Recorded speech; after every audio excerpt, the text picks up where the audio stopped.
So she's like a tall woman. Okay. And she holds her so like she has a posture that seems like there's an air of I guess nobility about her, but it's very contrasted by how she looks. Okay. And as you guys kind of are leaning against the railing, reading your books, you start to look around um, this boat at all of the students that are on the ship with you. And as you look kind of to your right, standing up by the bow of the ship, you see this huge kind of 7 foot tall, green skinned orc, and he's got two large, like, kind of silver maces strapped to his back, kind of crossways, so that the handles stick up over both shoulders. And he's wearing like this steel helmet that seems almost kind of too small for his huge head. These big pointy green ears kind of sticking up on either side of the helmet, and he's wearing this big, large kind of leather pack. And you can see kind of the top of the pack where the like uh, the flap is to kind of open it up. It appears to have like a piece of wood or something in there, so that there's this flat part to the back of the backpack. And he's standing next to this maybe 3 foot tall halfling woman, and she has blue hair. She's wearing these kind of long uh, blue robes that kind of hang down to just below her knees, and then they kind of like curl out, almost kind of like into little points. And she has um like this silver necklace on, and in the middle of the silver neck, or at the base of the silver necklace, kind of like between her breasts, is this like kind of ice, um like snowdrop kind of emblem. And then if you kind of look the other direction, kind of sitting next to the cabin, you see this enormous human. He weighs like maybe like 450 pounds, and he has these big bulbous cheeks, and he's wearing these like gaudy kind of like robes, almost like what you would see in like a movie of what like a king wears, and it's all embroidered in gold and purple. And what's unique about him is he's sitting in what looks to be like a leather like sitting chair, like it's red, and it's got like that tight leather upholstery to it, and it's kind of like an overstuffed chair, and it's actually floating on this kind of like bluish semi-transparent disc. And he's currently talking to um, this dwarf who's about 4 feet 5, and he's got these this yellow beard, and he's wearing uh scale mail armor. And each of the like scales are like engraved into symbols of all of the different countries throughout the world. And then you look kind of behind you, and you see um what do they see when they see you, Eris? Arkmir? For my character, she's going to be a dark-haired woman with kind of like a matted, grungy hair coming off the length, or long, grungy hair. A little bit of a mess. More or less, she's going to be about 5'6" tall. Rather, for a human, kind of short. She looks pretty young for her age. She looks pretty young altogether, maybe around 16. She has a cloak wrapped around most of her body. It's a pretty ragged looking deer cloak. There's multiple patches running up and down its length. And otherwise, she's wearing mostly traveling clothes, just some decent leather underneath. She has a bow on her back, or yeah, she has a bow on her back with a few quivers and a pretty large backpack. I don't know if you could show that picture, since I'm Yes, not gonna be able to explain better than that. absolutely. So I'll go ahead and actually put all of your guys' portraits on here, just so you guys can see.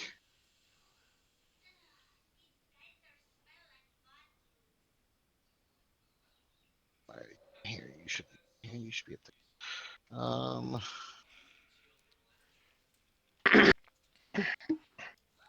All right, so just to kind of go back in order, this one. Why are you not doing what I told you? That is Caden. I am. Nope, that's not my voice. Uh, this is Eris. Noise. And then this one is Ayla. Is that Shigaraki's daughter? um, so as you guys kind of look back at Eris as she's kind of like leaning with her back against the railing, you see as another tiefling. This one, a female tiefling, kind of tall, probably like 6 foot, but very very slim, and she's wearing these red and purple kind of tight fitting um like robes, and her face is like pale purple, and she has these horns that grow from her forehead and curl to the back, keeping close to her head.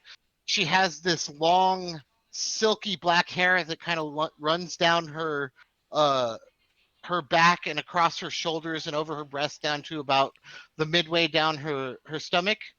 And as she kind of walks past Eris, you see her kind of look over there and like cringe and give this look of disgust and roll her eyes as she walks past. And you kind of follow her as she's um walking down uh the stern of the ship, and she walks past two more characters that you guys haven't met yet. One of them is a very tall cat-like humanoid. He has this kind of like blonde hair over his face with this kind of pronounced cat-like mouth. He has green kind of slanted eyes, and he has this big huge kind of liney mane that hangs back down his back, about halfway down his back. And he's wearing uh like a blue, just like kind of like regular shirt, and he has these kind of like cut off linen jeans, or not jeans, linen shorts that just barely go past his knees. And you see him actually sitting on the rail, cross-legged, just kind of like balancing on the edge of the rail, and he's talking to this tall dragonborn who has these golden scales with multitude of horns kind of growing out the back of his head, That's almost like cool. hair. And he has these bright gold eyes with bright green irises that are kind of in the shape of like a lizard's eyes. And where his mouth is, it kind of protrudes out a little bit. And he has these, almost like a catfish, you know how they have these those Whiskers. like those barbels that kind of come out. Yeah. He's got these barbels in front of his mouth, um and that Asha kind of hang down kind of like a beard. And he's wearing chainmail armor, and he has this bright kind of golden emblem emblazoned on his chest, um, of a golden dragon with its wings spread in the air like it's about to take flight. And as you look at this group, um, you really notice like the cat creature because you've never seen one of these before. You know that they come from a different island. Let me I mage pull him hand and up. I push him off. Uh, I'm just kidding. I don't I'll have get. mage hand. I was gonna say if you do that, we're gonna roll some dice. So from you know that this is called a tabaxi, and Indeed. he's from another continent far to the south by the name of Trexic. And you've heard about this continent. You've always known it was there, but none of you have actually been to it. It's always been something you guys have heard about, where they have these strange animal creatures that have become sentient and kind of walk the land. You know that turtles and tabaxi are both from that kind of continent. Hmm. Um, and then as you guys are kind of paying attention to that, you see a third character walk up, and he's this human uh military looking guy. He's tall, he's about 6'2". He has finely like manicured hair that kind of like he has pulled back into just barely starting to spike towards the back. He has this finely manicured beard that kind of like a pencil beard that just barely on. covers his chin. Jesus Christ. And Then fucking what Holy our fuck. grandparents would yelled at fucking Daniel like, Christopher, "Don't what bring my brother into this." how do we hear Ow. And it's Christopher? like he messaged me or he called Ow. me. what's happening? Chris.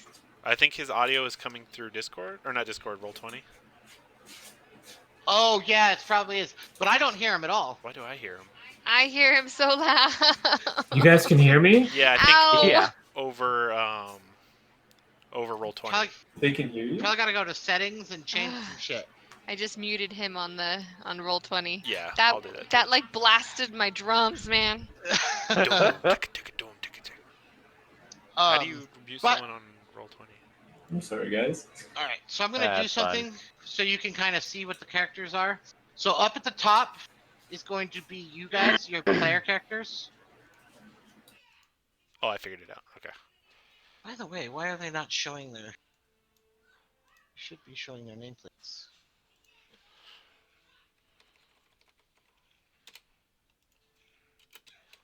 Fix it so that those are their nameplates real quick, and then I'll finish describing this fighter character.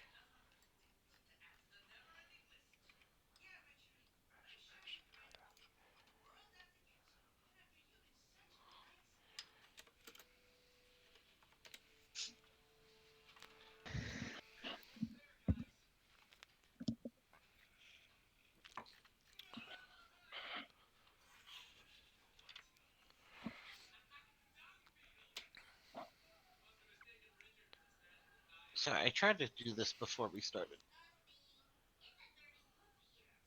All right, so up here at the top are going to be your player characters, and then down below them are going to be the other students that I've been describing. So this is the orc, Beautiful. and this is the little halfling girl that he's hanging out with. This is the dragonborn. Um, this is uh, the tiefling woman. This is the big fat guy. This is the dwarf that he was talking to. This tabaxi guy is going to change. This is the one that I originally had for him, but then I changed him. So take that one. It's going to install. And then this is the guy that just walked up and was talking to us. But yeah, he has this kind of fine manicured beard with like a little soul patch, and he's wearing a breastplate over like these bright red kind of poofy shirt, and he's got leather trousers on, um and he has a sword belt strapped around his waist with a long sword, and he also has a spear strapped to his back. And he kind of walks up to the other two, and you kind of look a little bit farther, and you see. Go ahead and describe your character, Heather. So you see this high elf about I'd say 5'8", um with blue skin and purple eyes, um with her cloak up, but it's like a partial cloak. Like it doesn't go all the way to the floor. It goes maybe to like the knees. And then she's got like pants and boots, and some armor um underneath the cloak. Um her hair, it's tucked up in the cloak, but it's about like um clavicle length. Um and yeah. Okay. And then almost back to the bow of the ship again. You see Chris. Are you there? Yeah. I just sorry, I had to restart my computer. Totally understand, buddy.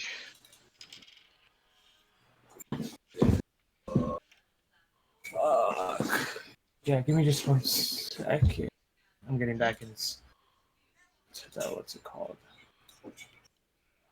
Uh, yeah, my computer had to restart. No worries, buddy. At least you got it to work. Yeah, dude, it sucked. Oh, all By right. the way, Back on the website. you're going inside. Okay. By the way, Adam, you don't happen to be recording, do you? Huh? Yeah, I'm recording. Okay, perfect. I started when when Miranda was describing her character. Perfect. Okay, yeah, because I was just realized I hadn't asked. After the session, can you send it to me? Yeah, I'll send it to you. Okay. Do you want me to upload it on mine and send it to you, or send you the However, file? you can. Uh, Either way, whatever's easiest to get it to me. I'm gonna try to start listening to them the day afterwards so that I can write notes. Yeah, that's a good idea.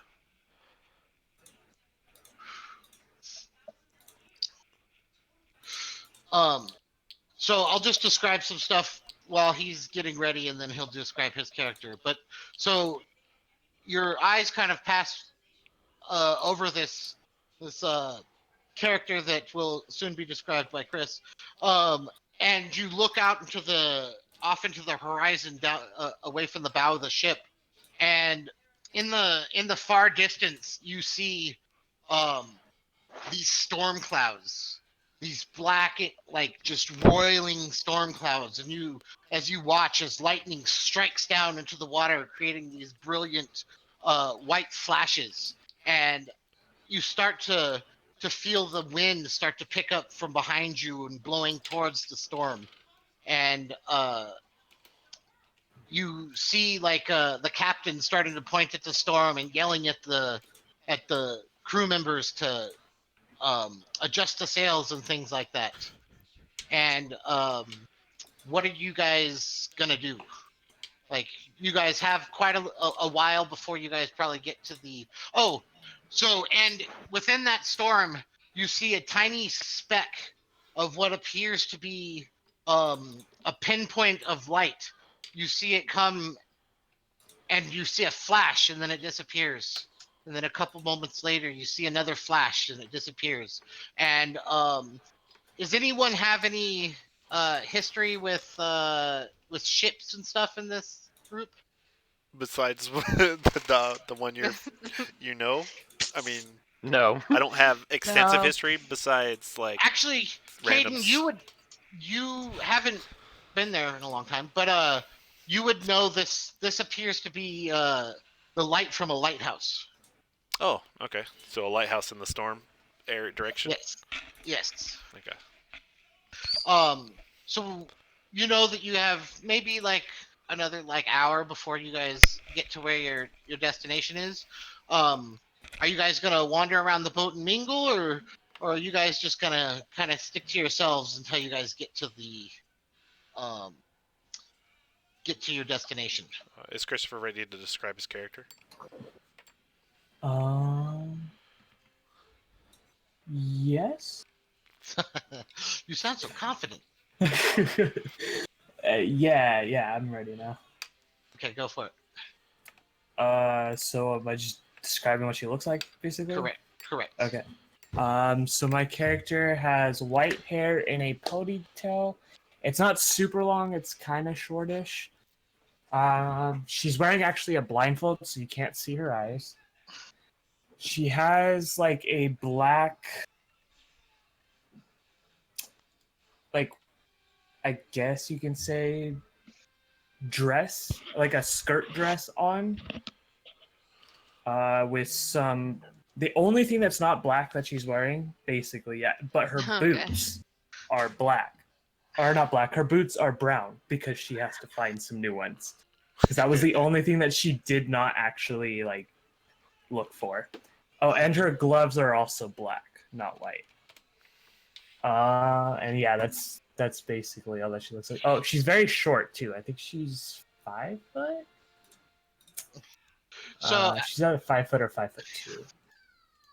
I think as you guys are kind of looking at Althea, you see as the tall kind of warrior guy walks up to Althea and he kind of looks at her up down and winks at you, Althea, and says, "How you doing today, little lady?" I'm gonna look at him. I'm like gonna look up at him, I guess, and just have like a blank expression and not say anything, and And just stare at him. he kind of looks at you for Through a the second, blindfold. Yeah. and he's like, "Oh, I didn't know. Well, huh, obviously why you're not so excited to see me. My name's Alton. Pleasure to meet you. What's your name?"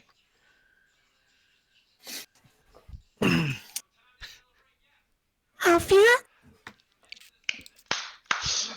Pleasure to meet you, Althea. So, what brings you to these parts? What are you looking to do with this academy? I just want to get stronger.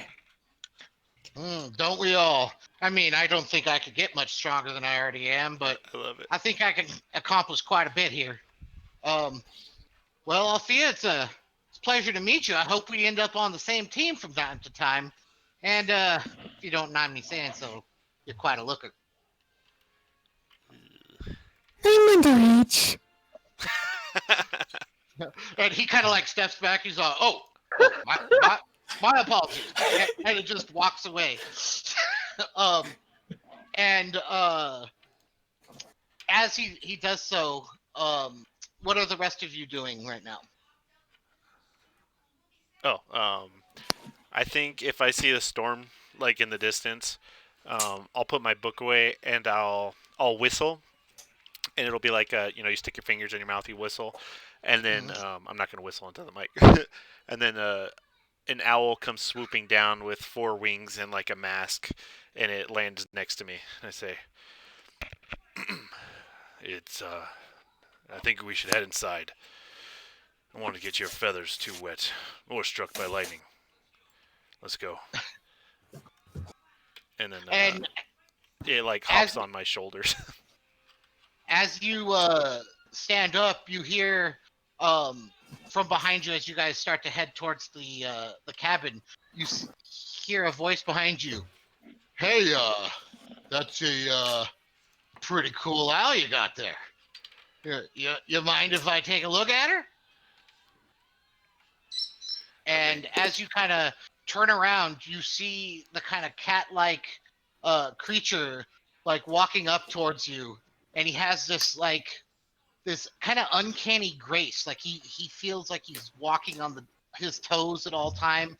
His arms and legs are kind of long and lanky, and he's like, "Yeah, huh, where we're from, we don't really get a lot of birds. Yeah, they Most of them are dead now. But I've always loved me a bird or two. And he like holds his hand out towards the bird. This short kind of yellow paw like hand with as he reaches out, like two of his claws kind of extend from his fingers. Um, what do you do? On second thought, Valentine, you could do for some more airtime. And I just shrug my shoulder, and Valentine spreads his four wings and flies away. And he's like, "Oh, well, I'm sorry. I didn't mean to scare the little thing." No, it's fine. I'm sure you didn't scare her. He looks down at you and he's like, he reaches into his pocket and he pulls out a long kind of like uh carved pipe, and it has like these little gold rings along the stem, and he puts it in his mouth and he lights it up and he's like, "Well, my name's my name's Raj. What's your name?" My name's Caden. "Nice to meet you, Caden. Uh, so what do you think? Think it's gonna be fun? Think this is worth the trip?" I think it'll be worth the trip. Definitely. I don't know about fun. We'll see. "Yeah, I mean, couldn't think of anything better to do, so thought I'd come on out here, see what I could do out here in this new continent. Pretty much been everywhere over at my homeland. Oh, But yeah. see if I could become a hero out here." Where are you from again? I haven't really seen anyone like you. "Oh, far to the south. I'm from Trexic." Okay. "All right, well, it was a pleasure talking to you. Maybe we'll get to know each other a little bit better once I have to, yeah, talk to everyone when we get to the tower. Well, pleasure meeting you." Yeah. Well met. He kind of like drifts away, and as you guys are kind of like hanging out, does anyone want to talk to anyone, or are you guys just gonna wait?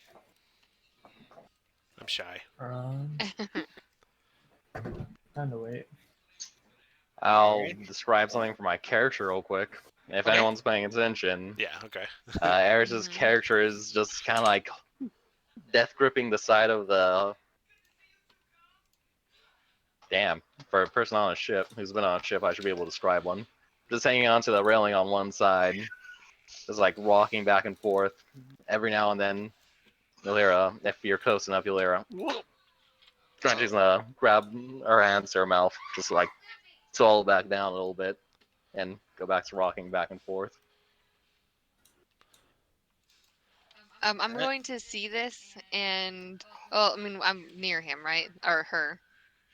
Yeah. Like, I'm assuming I could at very least see that. Okay. Um, I'm gonna walk over to her, be like, I did hear that if you roll up a little bit of peppermint and you put it under your lip, it'll help you feel a little bit better on the ocean. So maybe go down to the cook and see if they've got some peppermint. Peppermint, you say?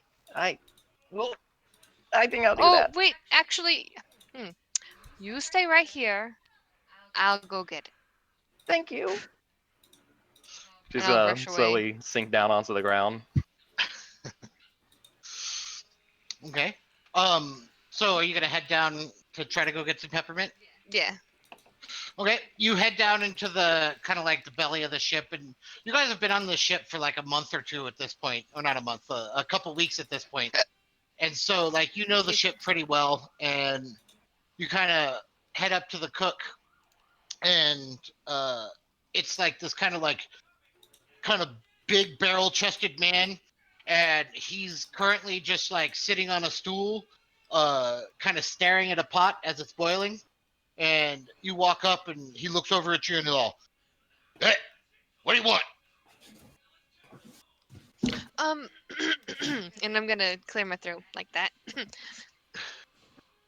I am so very appreciative of what you're doing here for the ship. I just want you to know that. And What I'll what give him make like a pat on the shoulder. Um, I was just wondering if I can bug you for a little bit of peppermint leaf if you have it. And in return, I can, tell you a little trick on what I'm doing with it if it might be useful to you. And he kind of looks at your hand on his shoulder, and he kind of looks up, and like he never smiles, but he gets a little kind of like half lip smile, and he's like, "Yeah, yeah, I guess I can get you a little peppermint." And he reaches into a like a cupboard, and he reaches in, and I don't know what peppermint looks like when it's in plant form, but he pulls out whatever that would look like, and he hands it to you, and he's like, Here you go." Ah, thank you. And I imagine that you get lots of complaints over seasickness. And, I wouldn't want anybody to miss that delicious food you've been preparing. So have this really cool way to keep the food down so we could all savor it. You just roll it up, and I'm going to roll it up. It's like kind of like long ways, nice and tiny, and like crush it in between fingers. You roll it up like this and crush it between your fingers just a little bit. And then you put it up on underneath your lip just like here, and I pull up my lip, and then I um, uh, point to where it goes. Uh, So that way, all those people who are making your precious and delicious food go to waste. It won't go to waste anymore because it's gonna stay in everyone's belly. he's like, "Well, I don't know how good my food is, but thank you Ah, for your kind words, and yeah, it'll the deckhands will probably be pretty happy to have to I clean that up." I've honestly can say that I've never had much better ship food in this world ever. And then he looks at you, and he's like, uh, "Well, thank you." And he like kind of smiles and like says, "Well, I got to get back to watching my food." And he Ah, just of bends course, of over course. and starts staring at the pot again. My apologies, sir. He's Looking like, forward to dinner. of course." And I'll toddle on out. And as you're walking away, make a perception check. Okie dokie. Hold on.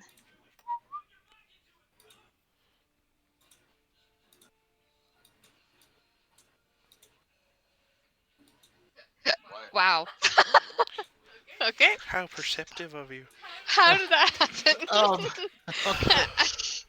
Uh, well, actually, isn't your passive perception like the highest of everyone? Isn't it like 13?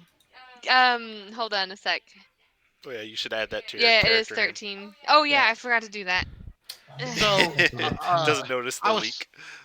was looking at all of your characters earlier to try to get to know them. So as you're kind of walking away, you kind of see over your shoulder as you kind of like as you're walking away, he kind of looks at you, and he reaches down and he grabs some of the peppermint and he rolls it up into a little thing and he sticks it in his lip. And then he shrugs his shoulders and reaches down and grabs a big old handful of it and like just tosses it into the pot.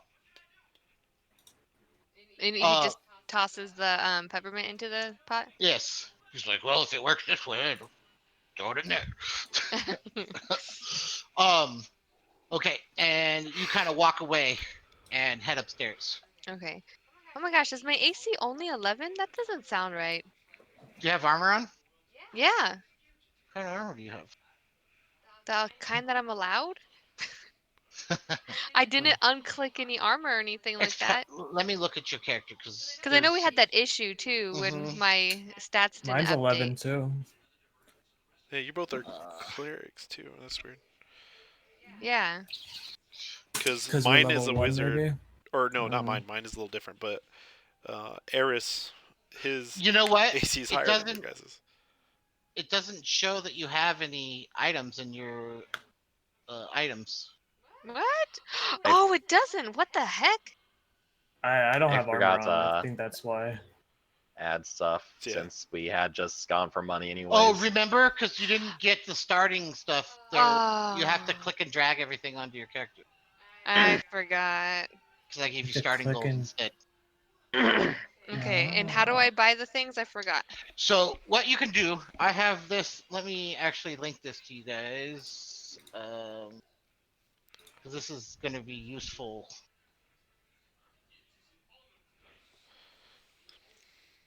In the meantime, you're probably gonna have to, when you do start adding things to your character, you'll probably have to search in the search bar and just drag and drop into your inventory. Yes, that's what I was Mhm. going to say. Once I start talking that other voice, I'm probably just gonna stick with it since trying to reattune to it's a little bit difficult. Okay. I found that hard too whenever I was switching between talking just now, talking me and talking Ayla. It got Yes, right? mixed up there a little. Okay, so I'm gonna I give you guys have this no link. idea. I want In you guys to Discord? yes. Okay. Get over it. Uh, We're DMs.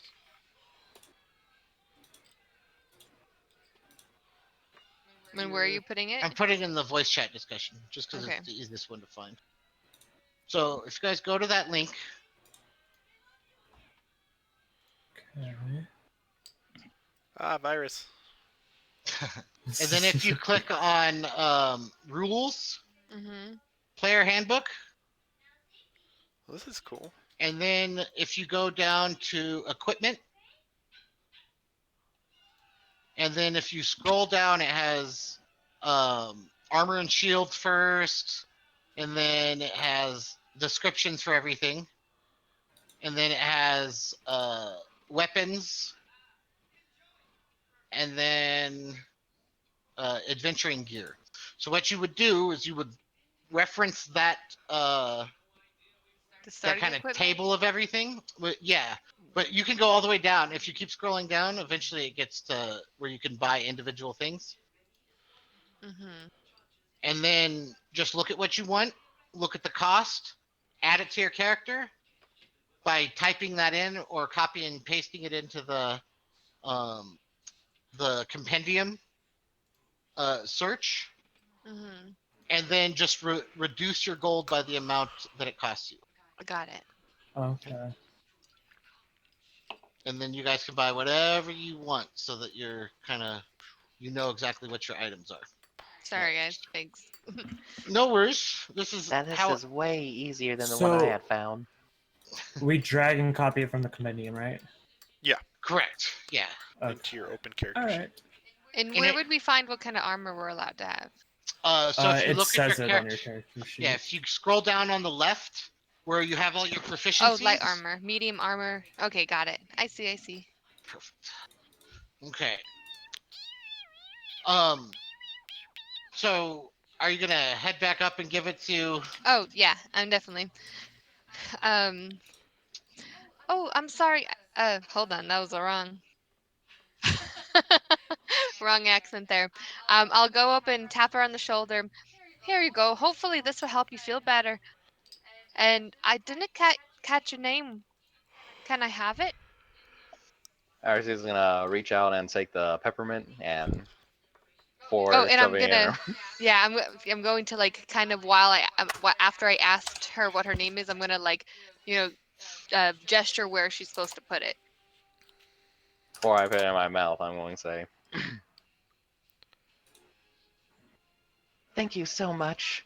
My name is Eris. It's Eris Azalea. Oh, it's nice to meet you, Eris. My name's Ayla.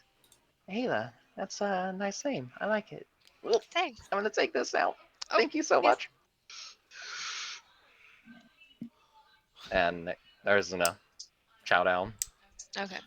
All right. So as you kind of do that, um, you kind of we kind of like pan up towards the storm, and we kind of like fade to black, and then a couple of like an hour maybe later, you guys are starting to get up closer to the storm, and the wind is starting to blow hard, and right about the time that you guys are getting ready to get into the worst of this storm,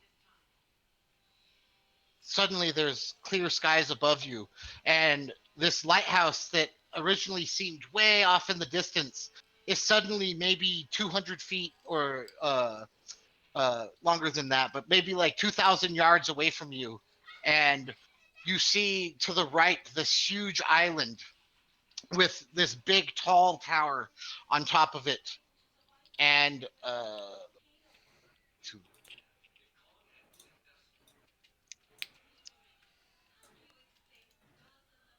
so, all right. So you see this island with the tower, uh, Actually, I wrote it down. I'll just read what I wrote. The original. As the ship approaches, you see a tower standing upon a raised island.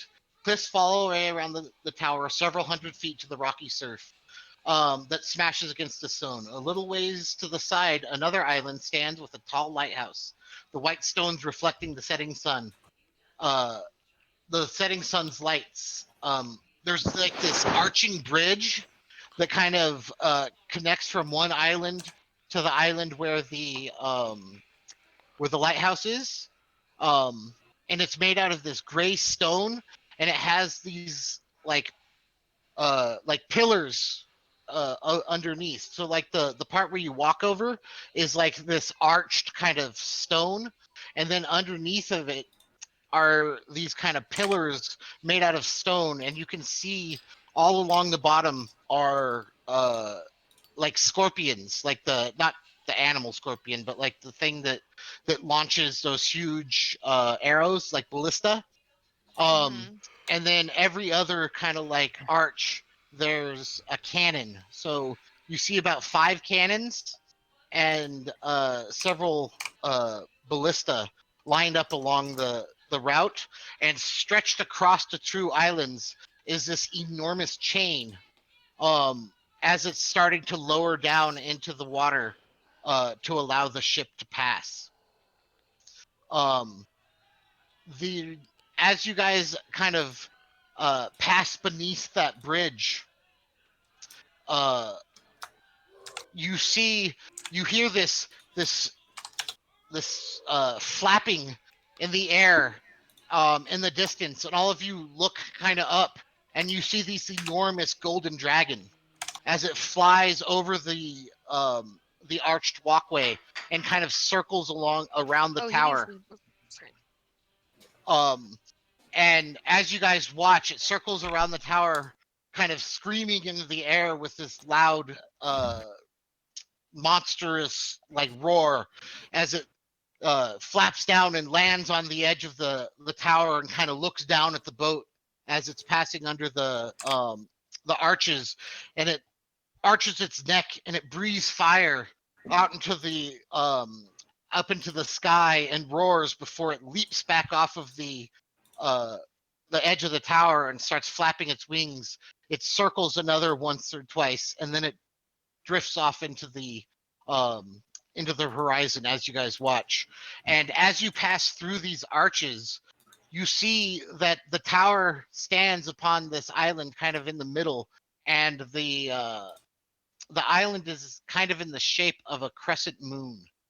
And this is kind of what you guys see as you guys kind of come through the um, underneath the arches. Uh, this is just kind of a hand drawn thing, but so you kind of get an idea of where everything is situated. And you guys are kind of heading through the arches this way. And you see that there's that island to the left with the tall lighthouse on it, and to the south is this island is just like rocky cliffs and things like that. There's really nowhere to kind of like land on it, but you see up in the cliffs above, you see these cannon emplacements along it, and then there's another little island right here, and off to this area here, you can see these like rocky kind of reefs as they kind of extend out like up out of the water just slightly, and you see the waves kind of crash over them before they get to this kind of bay. And over here you see these kind of like large rocks that kind of extend across the opening, and so you can tell that the only kind of uh way into the kind of central bay is through this arch to the north. And as you guys kind of look to the right towards the dock, you see the tower standing up on the highest point of the island, and you see all of these kind of outbuildings um all around the tower, and this is kind of a good representation of kind of the way it looks. This image here. No, this image here.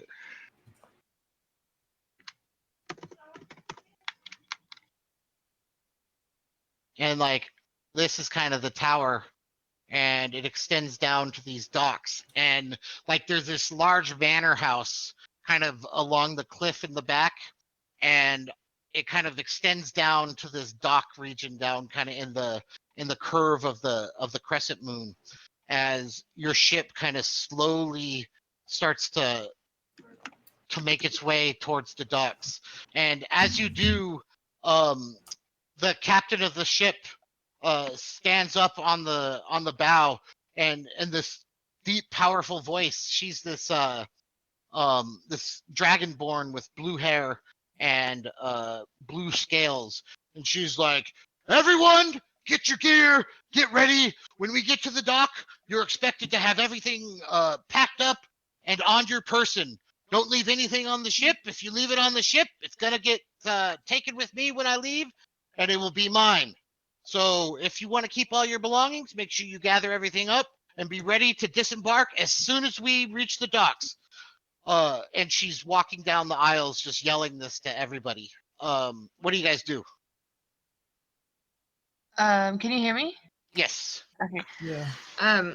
Well, I'm going to do exactly what she says and start getting ready and go pat Eris on the back. Like, are you okay? Give her a thumbs up, like, hey. Yeah, I'm ready, go. Okay. And you see as everyone on the ship starts to scramble and running to go gather up all of their stuff, as they were kind of standing along the railings, just kind of taking in the sights as they sailed into this strange area.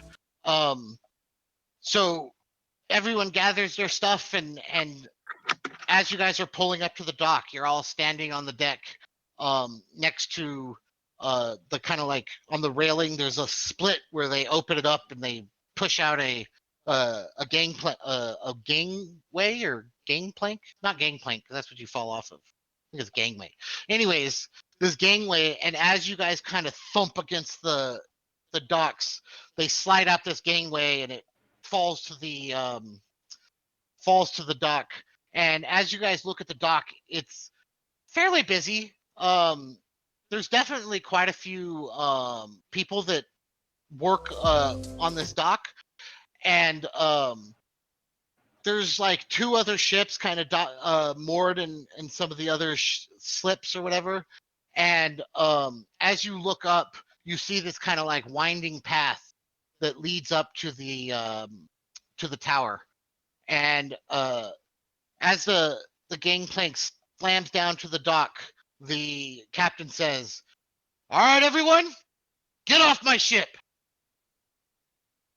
And you see as everyone starts to rush down the gangplank to the dock. Do you guys all follow?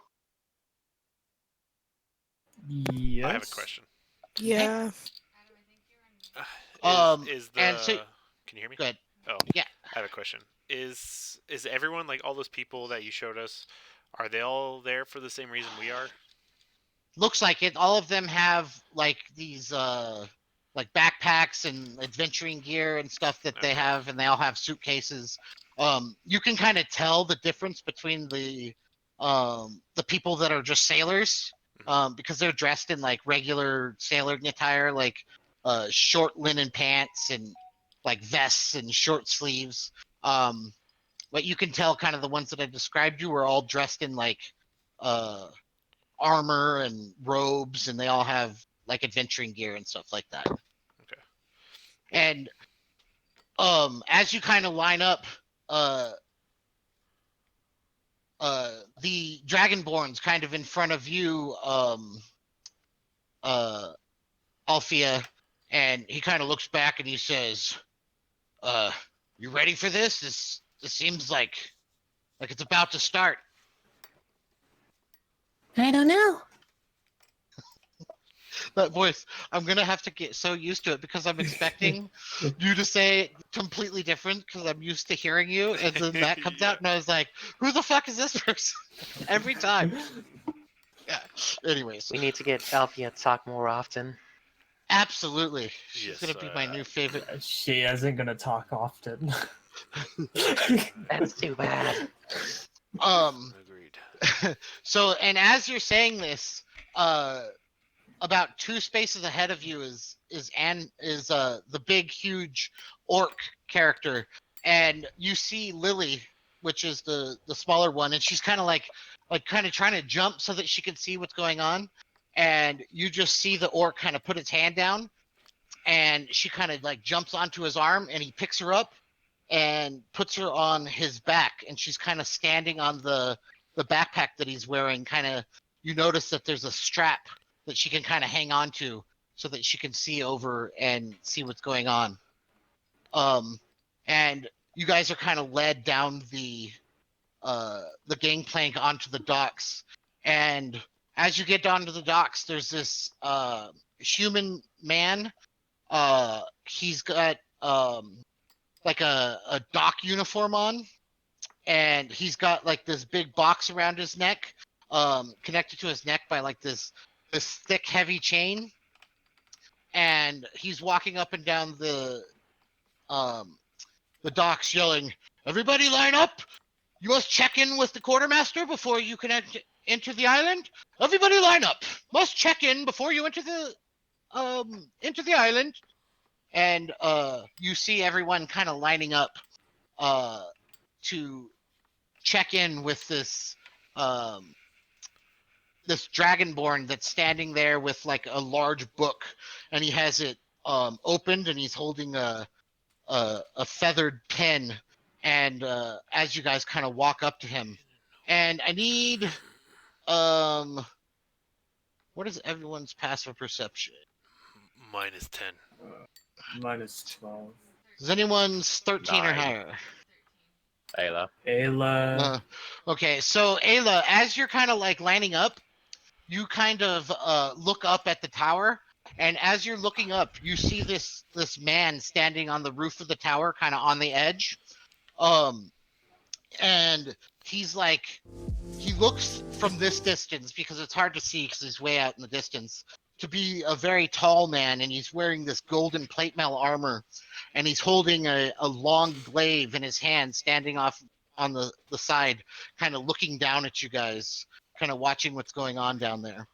And also the rest of you kind of see kind of towards the dock kind of extends out, and there's this kind of like area where they unload all of the freight and stuff like that, and then there's these stairs that lead up to kind of the second level where there's all the houses and warehouses and stuff like that, and um the dockmaster's house and things like that. And in front of one of these warehouses, you see this tall dragonborn woman, and she appears to be arguing with a tall individual wearing this kind of like extravagant plate mail armor, and he has black hair that's kind of like down to his shoulders, and he has these kind of white, kind of glowing eyes, and uh, Caden, you actually recognize this individual.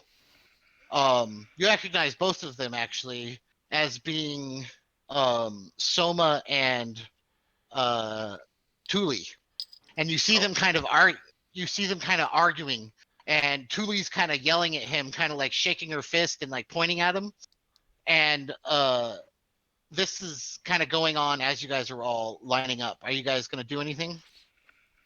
Um, Nah. I'll do something. Um, I'll have my bird is flying overhead, right? I'll look over to Yes. Ayla and I'll be like, "Do you mind if I hold on to you for a second? I'm going to look through my Valentine's eyes for a second." All right. And then my eyes flash into like this white instead of being void black. They're just completely white. Mhm. And if anyone happens to be looking at Valentine, third eye grows on the center of its forehead, and it's like this arcane red sigil. in the shape of an eye, and then I just fly it over and just to kind of hear what they're saying. Okay. Go ahead and make a perception check with. I didn't give you your Nope. owl. I forgot. I was doing stuff and I forgot to do that. Give me 1 second. Ow. Sure, it's heads up for Ayla. Eris is pretty much just tagging around behind you. So Miranda, go to the bottom, the locking mechanism. Click that, and then you should be able to delete. Okay. Edit. Duplicate. Good. That seems right.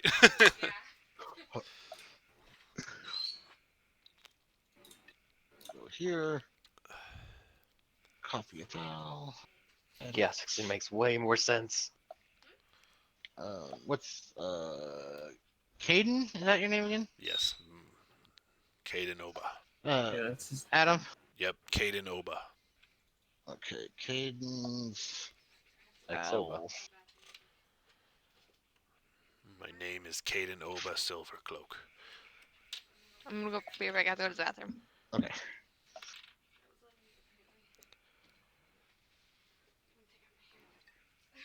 One second. I'm pulling up your owl so that I can see. I could have just looked it up. I'm sorry. No, it's I gotta save the token.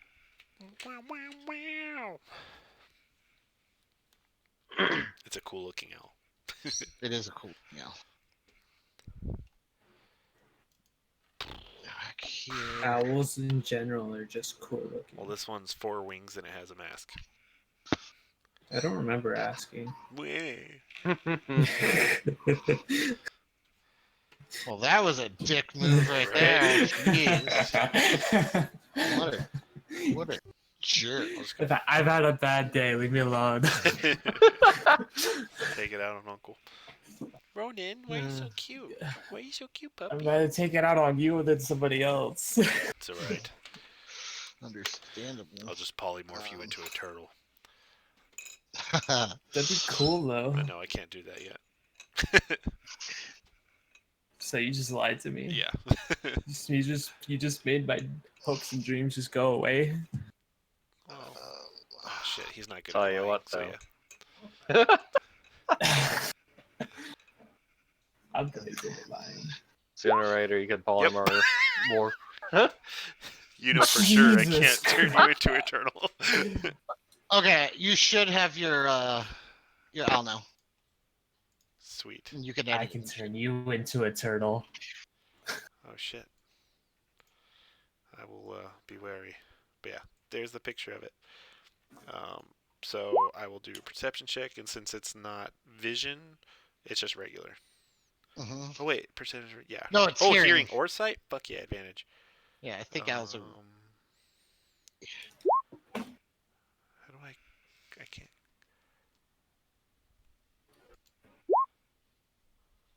Perception 14. Hey. Okay, Oh, hold on. Oh yeah, 14. Okay, I rolled twice. so you hear kind of like he has to like swoop kind of down closer to get to hear them. And you just hear her saying Thule kind of yelling at him, says, "They're gonna be here eventually anyways." And he says, "Well," and you hear Soma say, "We don't know that for sure." And he says, "I know it for sure. I've been telling, why don't you ever listen to me?" He says, "Why don't you calm down, Thule? Everything's gonna be," and she just turns her back on him and starts walking away. And you see her storm off and heading towards one of the ships docked into the in the port. And as you guys are kind of watching this, you see the I gotta get to my characters so that I can remember their voices. It's not gonna go well. To keep. Purchasing this. All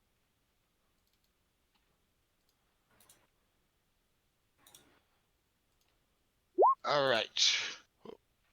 So, actually, I forgot to do do this one. As you guys kind of like all you climb off the docks, you see as these tall, kind of blue-skinned women wearing these long, kind of diaphanous gowns, that are like incredibly like form-fitting and very sheer as they kind of walk up to you and kind of bow and they say, "Can we help you with your luggage?"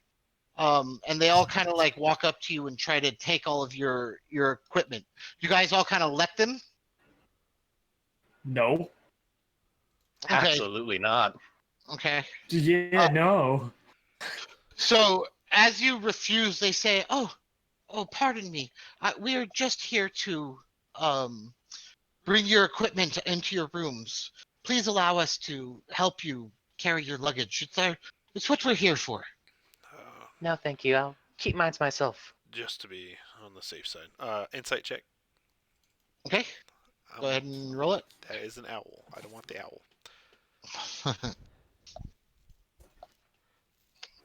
12. You feel like they're being sincere. There's nothing about them that seems kind of So what do they want? insincere. Like all my basic stuff, or my Uh, sword and they're gonna they're gonna just your luggage, not like okay. anything you have on your person.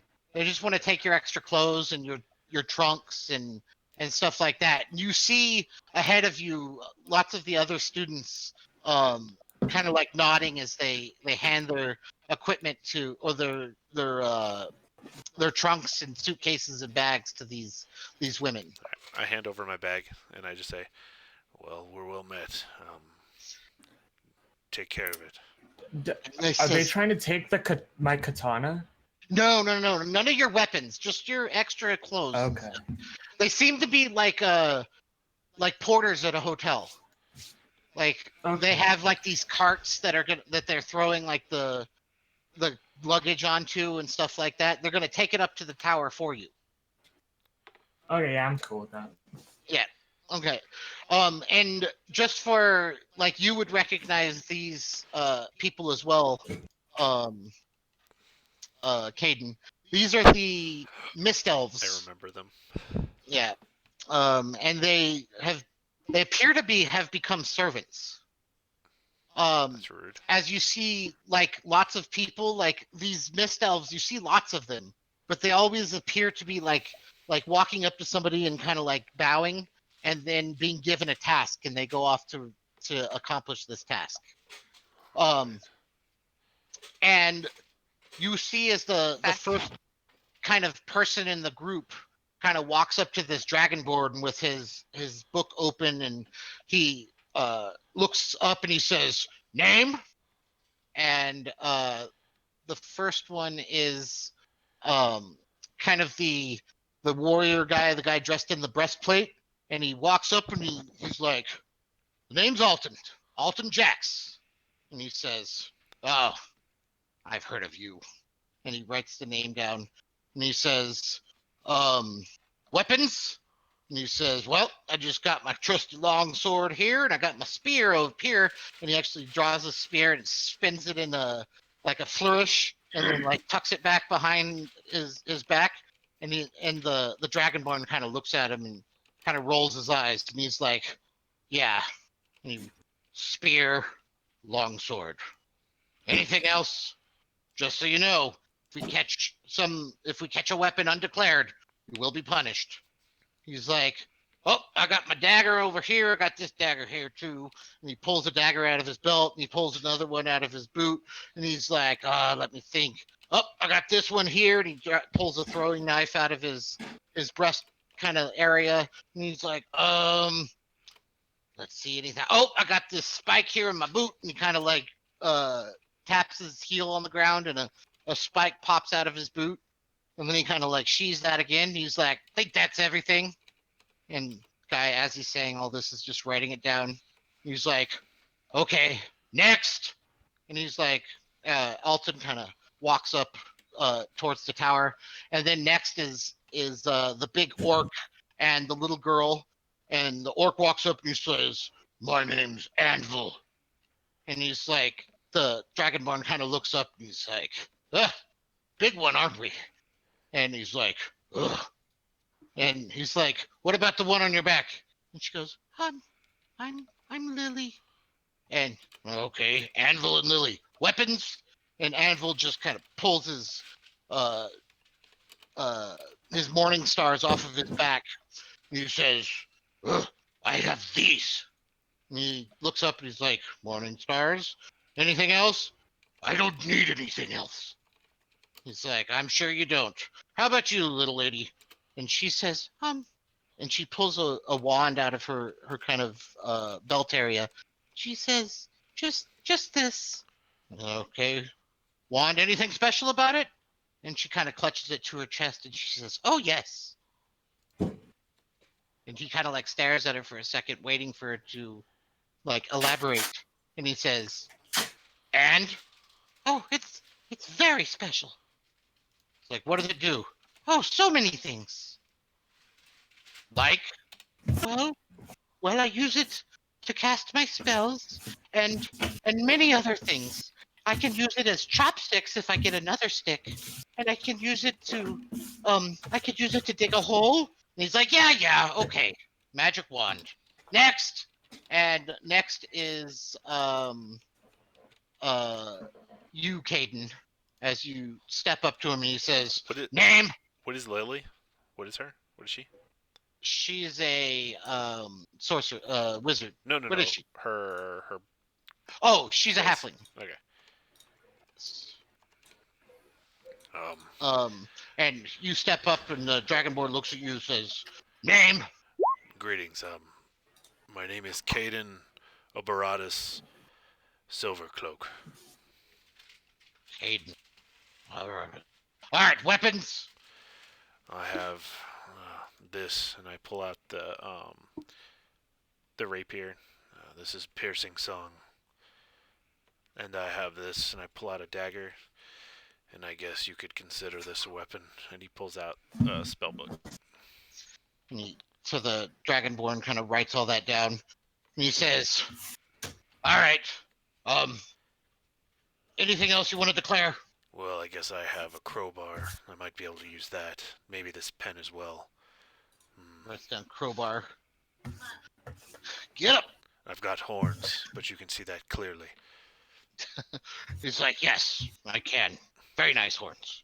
And he says, "Okay. Um, off with you. Remember to check in at the gate." All right, well met. And kind of nods at you. "Next." And the next is this tall dragonborn. And as he walks up, you see him break into a smile, and he's like, "Ah, Eldrith, nice to see you." And he shakes his hand, and Eldrith kind of looks down, and he's like, "Yes, good to see you as well." And he's like, "I wasn't expecting you to be entering the school." He's like, "Yes, well, um, we all must lower ourselves at times." And he kind of gives him a dirty look to the dragonborn with the book. And he says, "As I'm sure you know."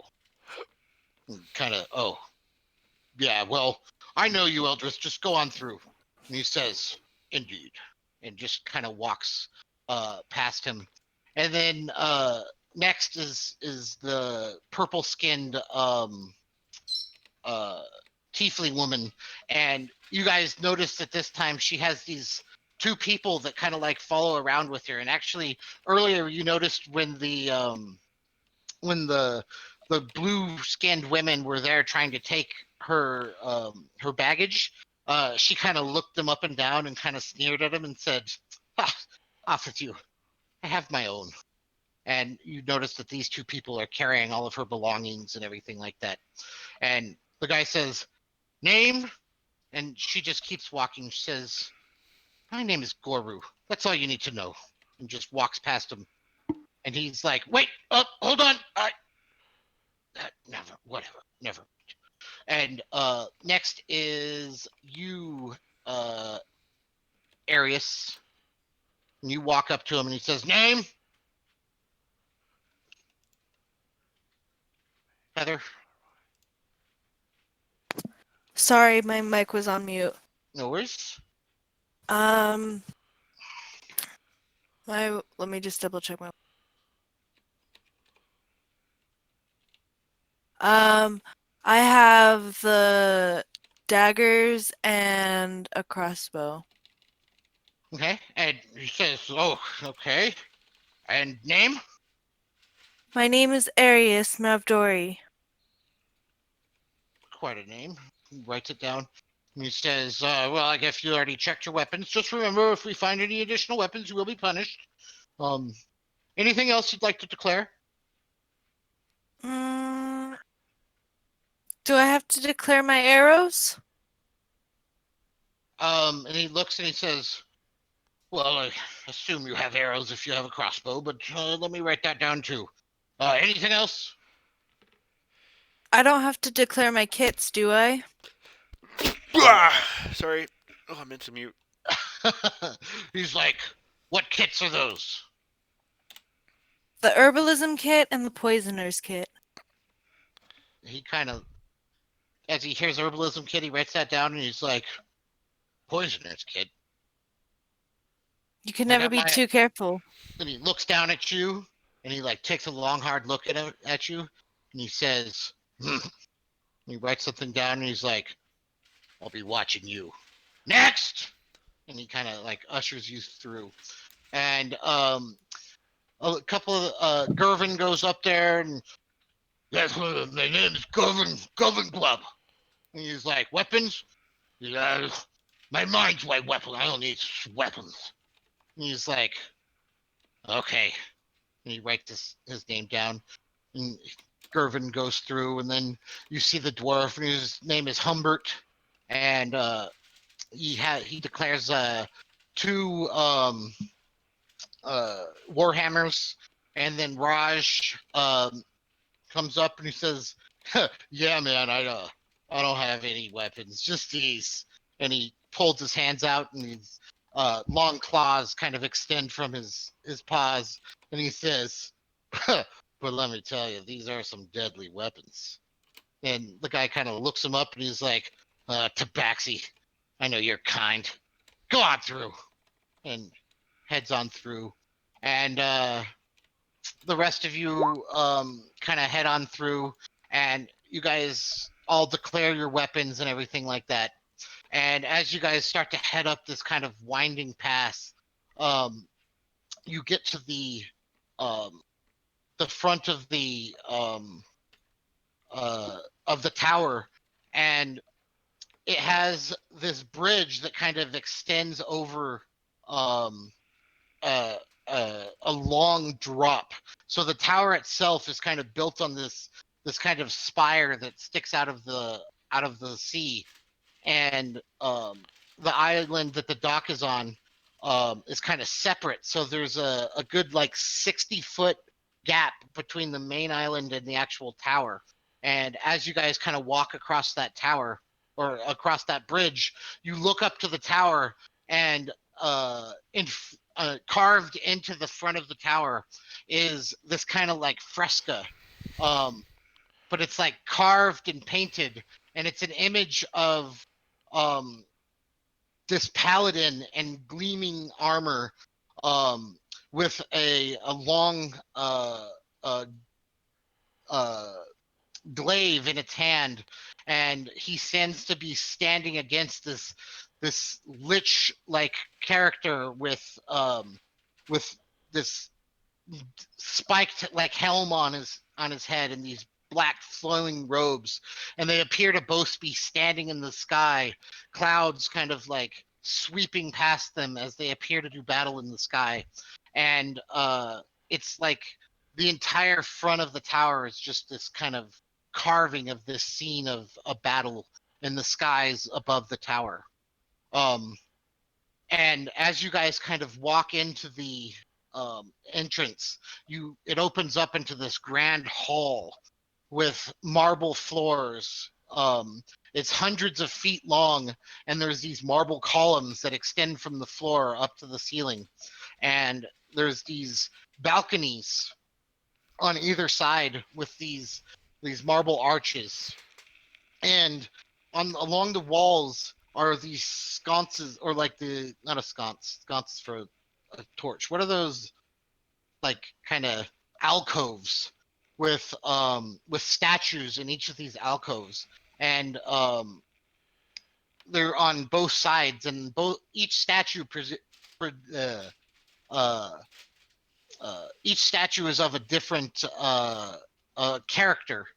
Um, One of them is like a small tiefling girl that has the face of a doll and is wearing these red robes, and her skin appears to be made of porcelain with these different where her joints are. It appears that she's almost a living doll. And another one is of this tall dragonborn woman. Um, and there's another of like what appears to be a small kobold. And there's another of a halfling riding a tiger. And another one of uh, a tiefling with his his cowl pulled up over his head, and like these dark kind of foreboding eyes, and another one of uh, uh, trying to remember all of the characters that you guys played in the other game. Of what was Arkmir again? He was a tiefling. Druid? Yeah, Tiefling? Yeah. he was a tiefling. Yeah, so another one of a tiefling druid with like uh an octopus like sitting on his shoulder. Um and so forth. There's all of these statues lining the sides of the entrance. And as you look forward, uh the hall kind of leads to this tall dais with stairs kind of leading up to a platform at the top, and there's like red carpets along the stairs leading up to that dais. And as you guys are walking in, what are you guys gonna do? You appear to be walking to this grand hallway. Are you guys gonna do anything? Um, Just going with the flow, I guess. I'm going I'm to gonna be. Oh, go ahead. Go ahead. I'm just gonna be like looking around, marveling at everything. All Okay. right. Do you walk up to any of the statues, or do you keep your distance? I keep my distance. Okay. How Uh, tall are these statues? Like, are they They're normal sized, they or appear to be life size. I'm gonna go up to Eris is gonna go up to the kobold one. This Okay. one's kind of adorable. He's gonna pat it a little bit and catch up to Zayla. Okay. Is Uh, that a kobold? I'm gonna ask her because I saw her recently, just now. Go touch the kobold statue. I think so. I've only read about them. That's so interesting. I wonder if kobolds are often um put on, and I gesture to the statue. It must be different here. I say almost to myself, and I scribble down some notes in my notebook. okay. Um, so you notice as some of the other students kind of like filter into the hall, and you notice as they all kind of like start wandering around the hall, looking at the statues, and um, kind of just appears to be hanging out. And uh, as the last student kind of walks in through the hall, you see as these two um, blue-skinned women on either side just take a hold of the doors and close them behind you as you hear this loud bang as it echoes through the halls. And it appears you guys are just supposed to gather in the main hall, and there's no all the doors along the sides are all closed, and basically there's no one in here except for all of you. I will say Valentine was kind of flying around the room. I have him settle on my arm, and until we know if it's frowned upon or not, I'd say we'll keep you in my pocket. and then the owl will burst into like a cloud of smoke, and that smoke will just jut into Caden's face and like absorbed as he breathes it in, and it disappears. Hmm. Oh, Eris is gonna wander over towards Caden. I see you have a familiar as well. It's wonderful. Eris is gonna pull forward her cloak a little bit to make a little alcove, and she's going to twist her hands, and a little wormhole is gonna appear, and a skeleton squirrel's gonna pop onto her arm. Yes. But she's gonna try and keep it in her cloak. I have something similar. Well, that's definitely interesting. I've never seen a squirrel one. Well, a dead one. It's gonna look back at you. Then it's gonna hop back into the wormhole. That's Nice to meet you. I'm Eris. it's nice to meet you. We are well met. I'm Caden Oba. You can call me Caden. Caden or Oba, either one. Opa. Okay. Now I saw you and Ayla over there. I'm familiar with her. Admiring the kobold, huh? Yes, it was. I wonder what it did. I don't know, but I hate kobolds. And then I turn around. Caden. As you turn around, you see this huge kind of armchair starting to float up to you, and he looks at you and he says, "Well, what did you do with that owl?" Did you say an armchair? Yes. Wait, is an armchair talking to me? No, there's a big fat guy in an armchair. I was like, did he turn into a chair? I thought he turned into a chair or something. Yes, the armchair, the back of it just starts talking. No. This big fat guy walks up to you or floats up to you. And he's like, what did you do with that owl? Well, I put her away for a while. Safekeeping. Well, good, disgusting creatures. That's your opinion. But it is my opinion. And through experience, most people think my opinion is pretty good. My name's Gervin. My name's Gervin Gleb. Well, What's your name? My name's Caden Oba. Uh, Though I imagine people think your opinion's good, they just agree because they don't understand what you're saying. I don't know what you mean. What? Anyway, so what do you think's gonna happen? You guys seem to have left us in this stupid area here. It's nothing to do. Is there? Yeah. Are we just all in here? Do I see Uh-huh. anything of note? Yep. Other than the statues and shit like that, there appears to be no one except for the students in this area.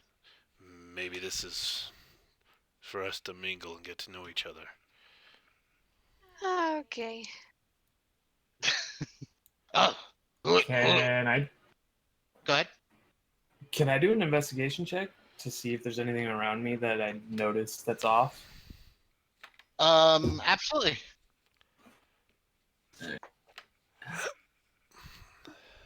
Fuck. Let's go. You're first. Nat 20 of the first nat 20 of the session. Oh, hell yeah. Okay. Super. So you're kind of like looking around, examining everything, and you notice as you come up to one of the pillars that there appears to be like several like gemstones kind of in a symbol on one of the pillars.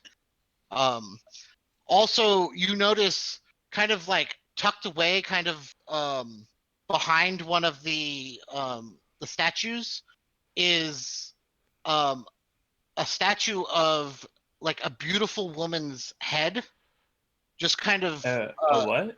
a beautiful woman's head.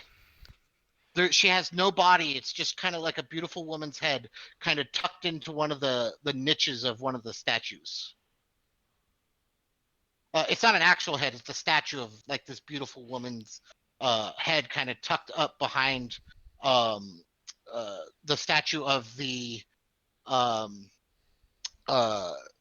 tiefling with the kind of cowl over his eyes.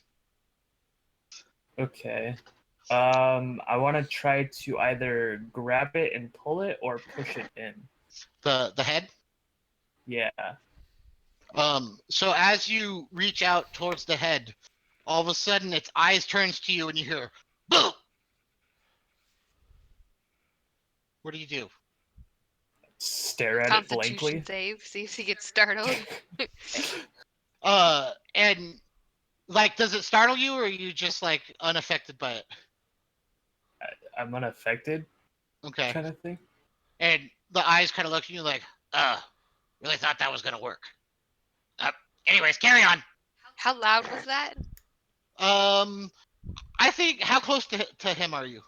I mean, how big is the room? It's huge, enormous, like probably like maybe like 70 feet wide by like 150 feet long. Did you hear that, Ayla? Um, I think I heard an echo. Um, but I'm not quite sure. I mean, for Um, personal reasons, I'm gonna stay here, but you should check it out. Oh, okay. And I'll go check it out. Like, okay. okay, so what's so interesting over here? And I'll look questioningly at Alfia. Yeah. Yes. Okay. That's her name. This head just talked to me. Oh. And then I'm going to look at the head and like kind of stand up a little bit straighter, dust my shoulders and my shirt off a little bit and go, "Well, hello, dear head. How do you do today?" And head says, I'm doing pretty good. How you doing? Sound very peculiar. I'm doing very well today. I'm very happy to be off the fucking the ship.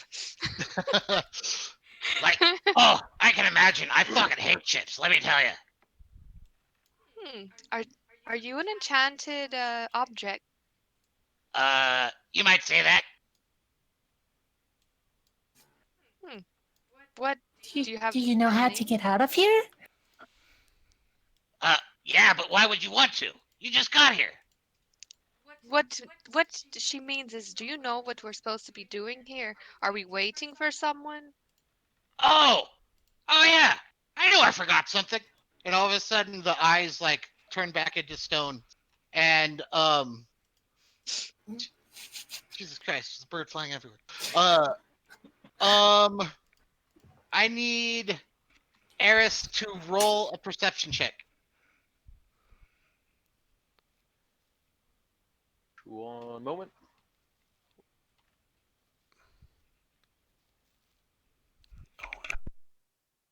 Oh, 13. So as you're kind of like standing there, kind of like looking around, you see as this statue starts to raise out of the ground, and it startles you, and you turn around, and like you're looking at the statue, and as you do so, you feel something tap you on the shoulder behind you. She's turn around, startled. What And is it? behind you there's like a statue of a kobold, and it like is like looking at you with its finger tapping you on the shoulder, and it says, "Hey, how you doing?" She's kind of has her bow up in front of her, like a little barrier. Hi, Hey, who are you? put that down. Put that down. She's gonna drop it. That was funny. Oh, I need to do something real quick. Hold on. And then all of a sudden, this statue of a kobold rises out of the kind of niche in between where the stairs kind of head up to the dais. And he's like, attention, everybody, everyone, look at me. And okay. everyone kind of turns to see this big statue that has just grown out of the dais. And he says, my name's Ugna.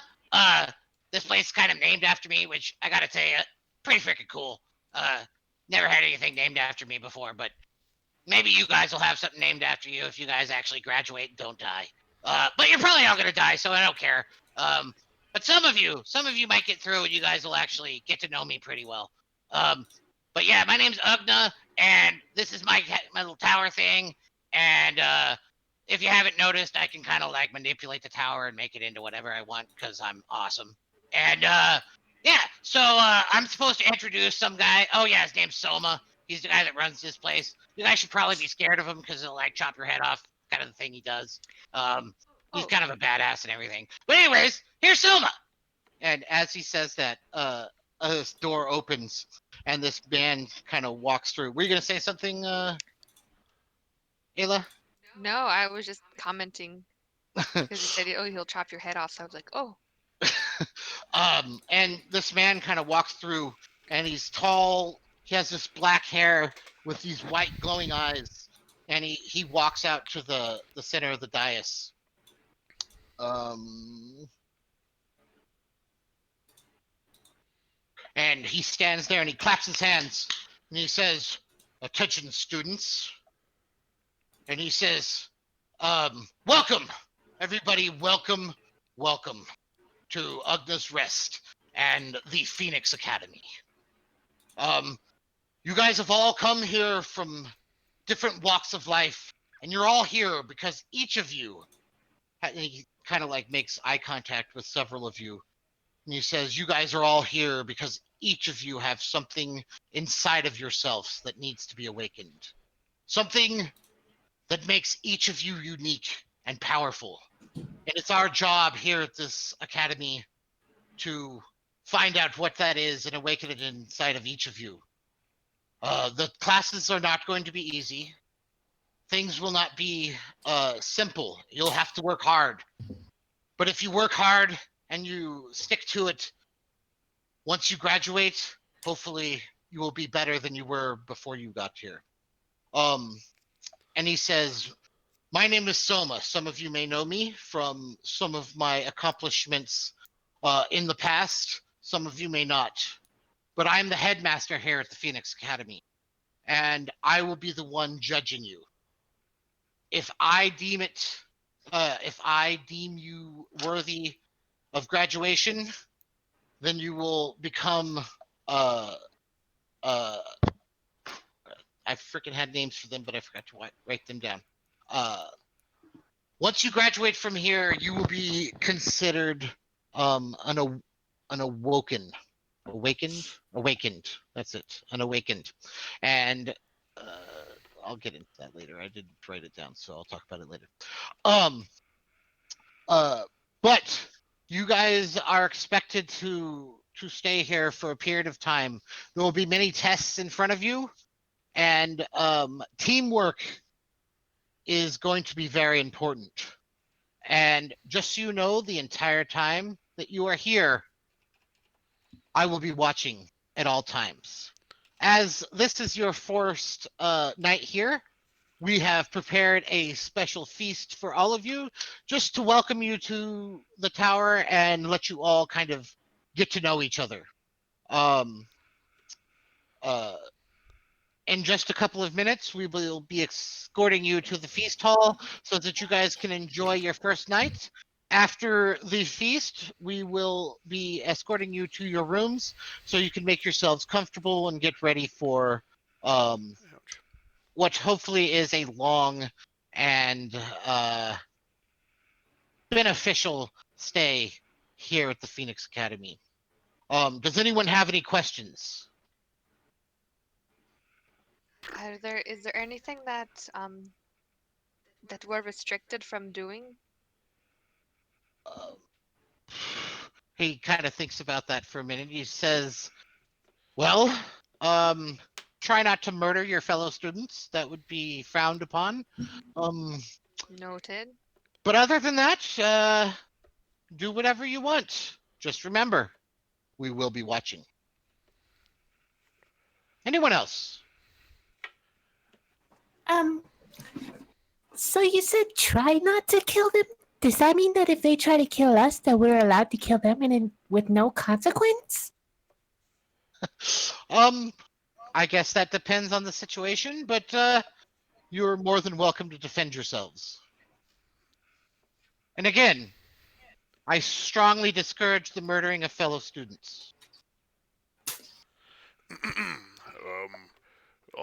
Familiars permitted free reign.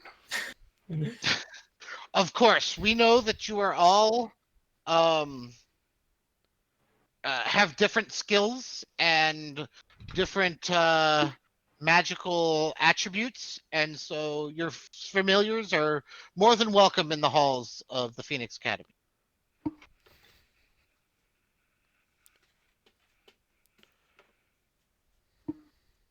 Yeah, that's it. Anybody else? Will Well, we if be able to visit the city? What Is city uh, there are a you city outside? talking about? yeah, there's a city. Kind of, it's not a city. It's like a. There's definitely shops and stuff outside for the Oh. students to kind of go shopping. And actually, Soma says, um, as a matter of fact, we do provide a small shopping square out in the um, outskirts of the tower for your for your shopping necessities. Um, However, if you need any specific weapons or equipment or gear for um, a test or a class, you can always visit the quartermaster. And he kind of motions to the side. He says, "We will be showing you exactly where to find the quartermaster uh, once we complete tonight's festivities, and you guys are given a tour of the tower." Any other questions?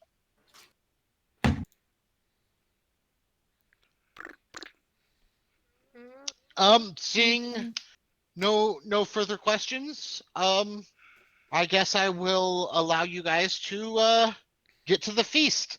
If you follow these lovely ladies, they will um escort you to the feast hall so that you guys can mingle and get to know everybody. And one of the elven women opens a door, and several of them come out and kind of gesture for you guys to kind of follow them down the hallways.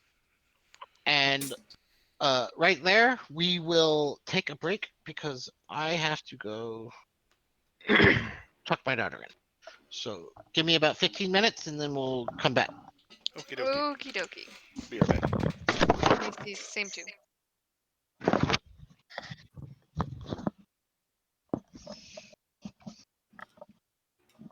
Heather, Heather, how do you pronounce your character's name again? Arius? Yeah. And does your character have a bow on them visibly, or Um, I don't I remember if you wasn't had gonna a make bow or it. something. Yeah, I do. I have a crossbow, but it's just a light one, so I don't know if it is something I can keep tucked away. Gotcha.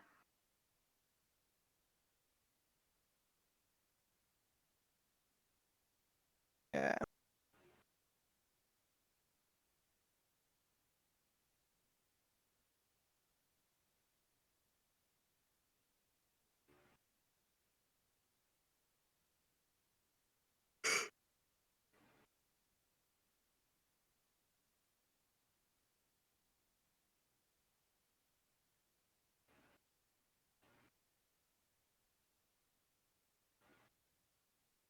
Try and figure out the nicest ways to ask Alfia if she's blind. If she's what? Blind. Oh, yeah. Or better yet, the most awkward way.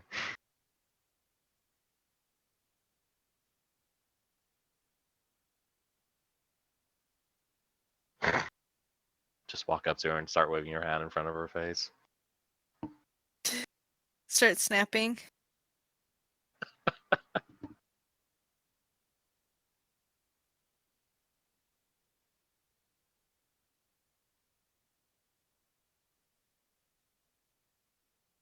I'm excited though. Too. I feel like my character is gonna be kind of like more of a like quieter type. I feel like because she's a rogue, Like she's not gonna be like super talkative, so I feel like I'm gonna have to describe what she's doing a lot. That'll be interesting.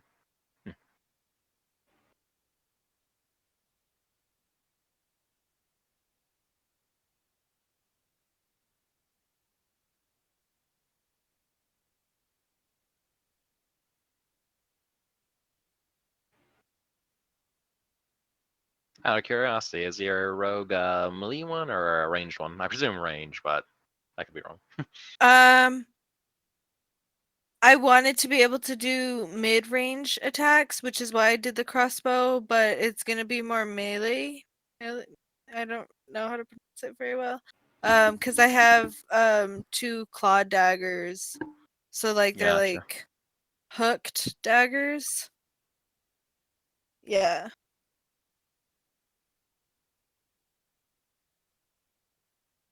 But I also wanted the ability to attack from like slightly farther away, just in case if I was like injured or any of that stuff. I could get away from the opponent and still attack.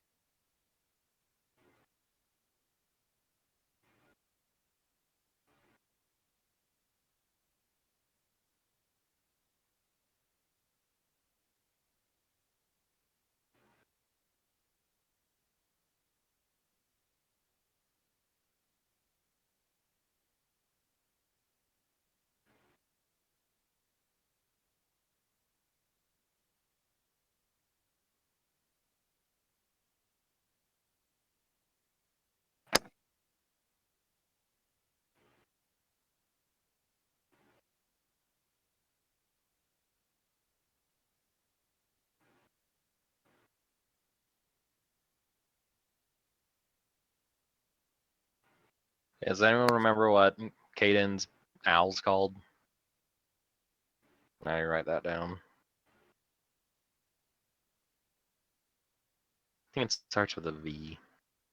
Valentine, right? That sounds about right.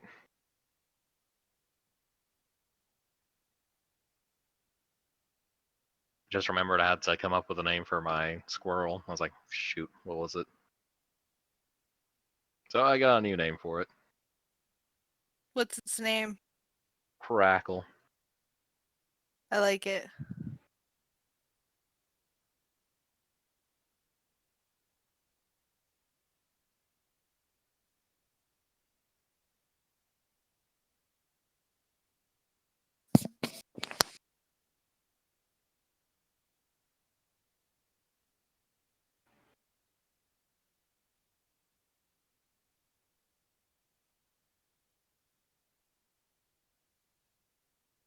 Can you manage to add things to your inventory?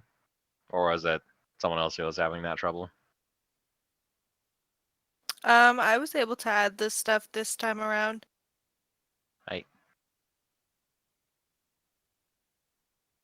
That list he posted was pretty useful. That's a jump through like 3 different ones for mine. Yeah.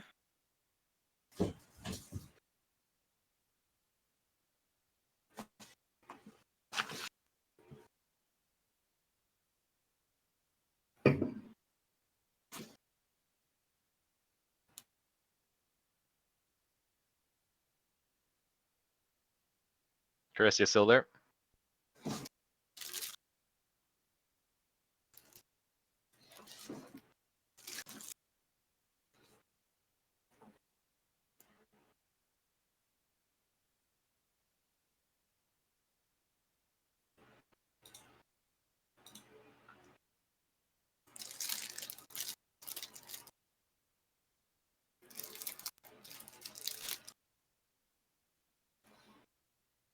I could hear the food wrapper, and it's just making me think. I didn't eat recently. Oh I'm no. eating a iced honey bun. Oh, I haven't had one in like years. So that's how many calories they match, so should be fine.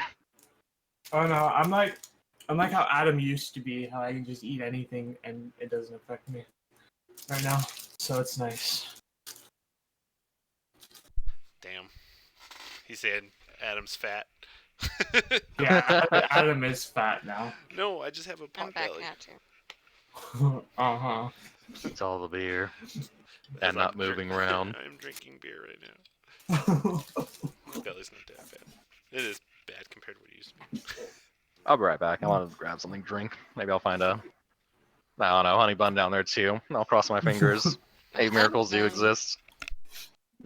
Oh, I bought a PS5 controller. Do you have a PS5? One step at a No, time. but I can use it on my computer. Oh, well, that's convenient. Yeah, that's pretty dope. Yeah, so I was You're like, gonna you use know it for what? Code I'm gonna Vein? go ahead. Yeah, exactly. I'm super excited to play that game. It just finished downloading for me. Yeah, same. And we have all of the DLCs too. Sick.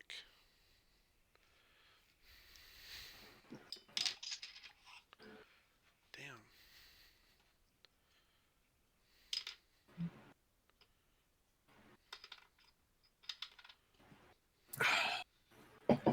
What? You want attention? Always. That's what your kitty says. Aw. Always. So Especially if she has a little meow, like where it goes, that says always. meow.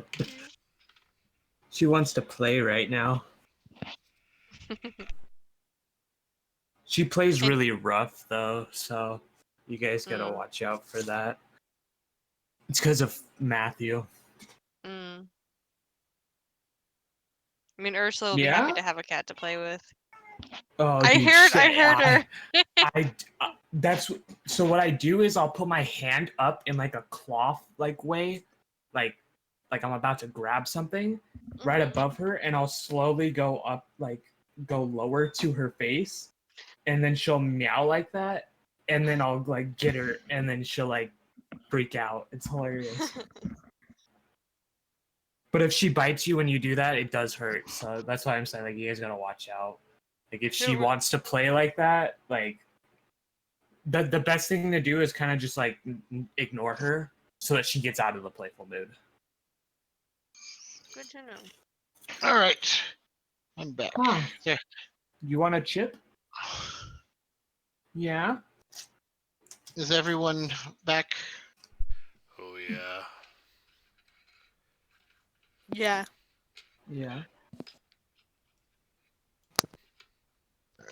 Hold on. We all here. Indeed. Freaking! It keeps moving all your little like. Have we leveled up yet? Yes, absolutely. As soon as you arrive. All right.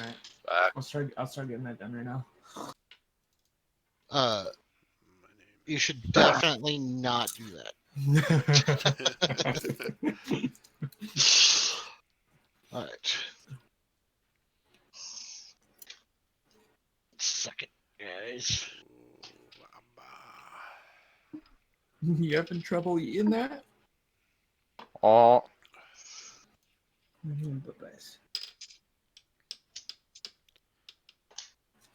what? I just read the components for False Life, and it's alcohol. right? It's I my was like, favorite smell I ever. just fucking pull out a shot and go. It's fucking sick. I'm gonna. Now that I have flask specifically, I think it's probably freaking empty at that. Yeah. Are you gonna try to be the Caleb type of a character and describe all of the components for your spells? I like doing that. I tried doing I that do in too. the Wednesday campaign, but then, like, I don't know. I felt like it was wasted on that campaign, so I didn't do it anymore. Yeah. Because remember, I used to pull out like the sticks, shoot them into the dude to do spike growth. I would like superimpose someone with like this iron piece, and then no, I still do that one. But do you guys are you guys still playing that campaign? Yeah. Oh. It's been going, and we have it on Wednesday. Tomorrow. Yeah, I doubt that I will be getting back into that campaign anytime soon. That's fair. Anyways, all right. So when we left off, you guys were getting led into the feast hall. And as they kind of lead you off to down side corridors, you kind of walk for a couple of minutes, and then they open. You come to this kind of like uh, how do I describe it? It's like kind of like this like U-shaped kind of divide, and there's a door directly in front of you, and the hallway kind of splits into two directions and kind of heads off in a U pattern. And as you guys walk through the door, um, there's this room is enormous, like maybe like uh almost the same size as the entry hall that you guys went into. Um, Probably trying to think of it. Have any of you guys uh ever been to like trying to think of a theater that it's like anyways, it's probably like 80 feet wide by like 150 feet long. Um, Down the middle of uh of the room are two rows of tables. So they extend like one row to the left, one row to the right, all the way down the middle of the hall. Um, there's red carpets on both sides of on either side of the table, and another one heading down the middle. Actually, I have a map for this. I can show you. Show us the map. Uh, Hold on. Let me make sure.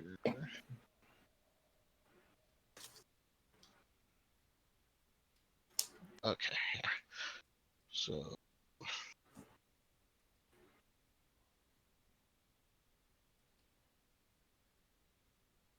this is kind of what the room looks like.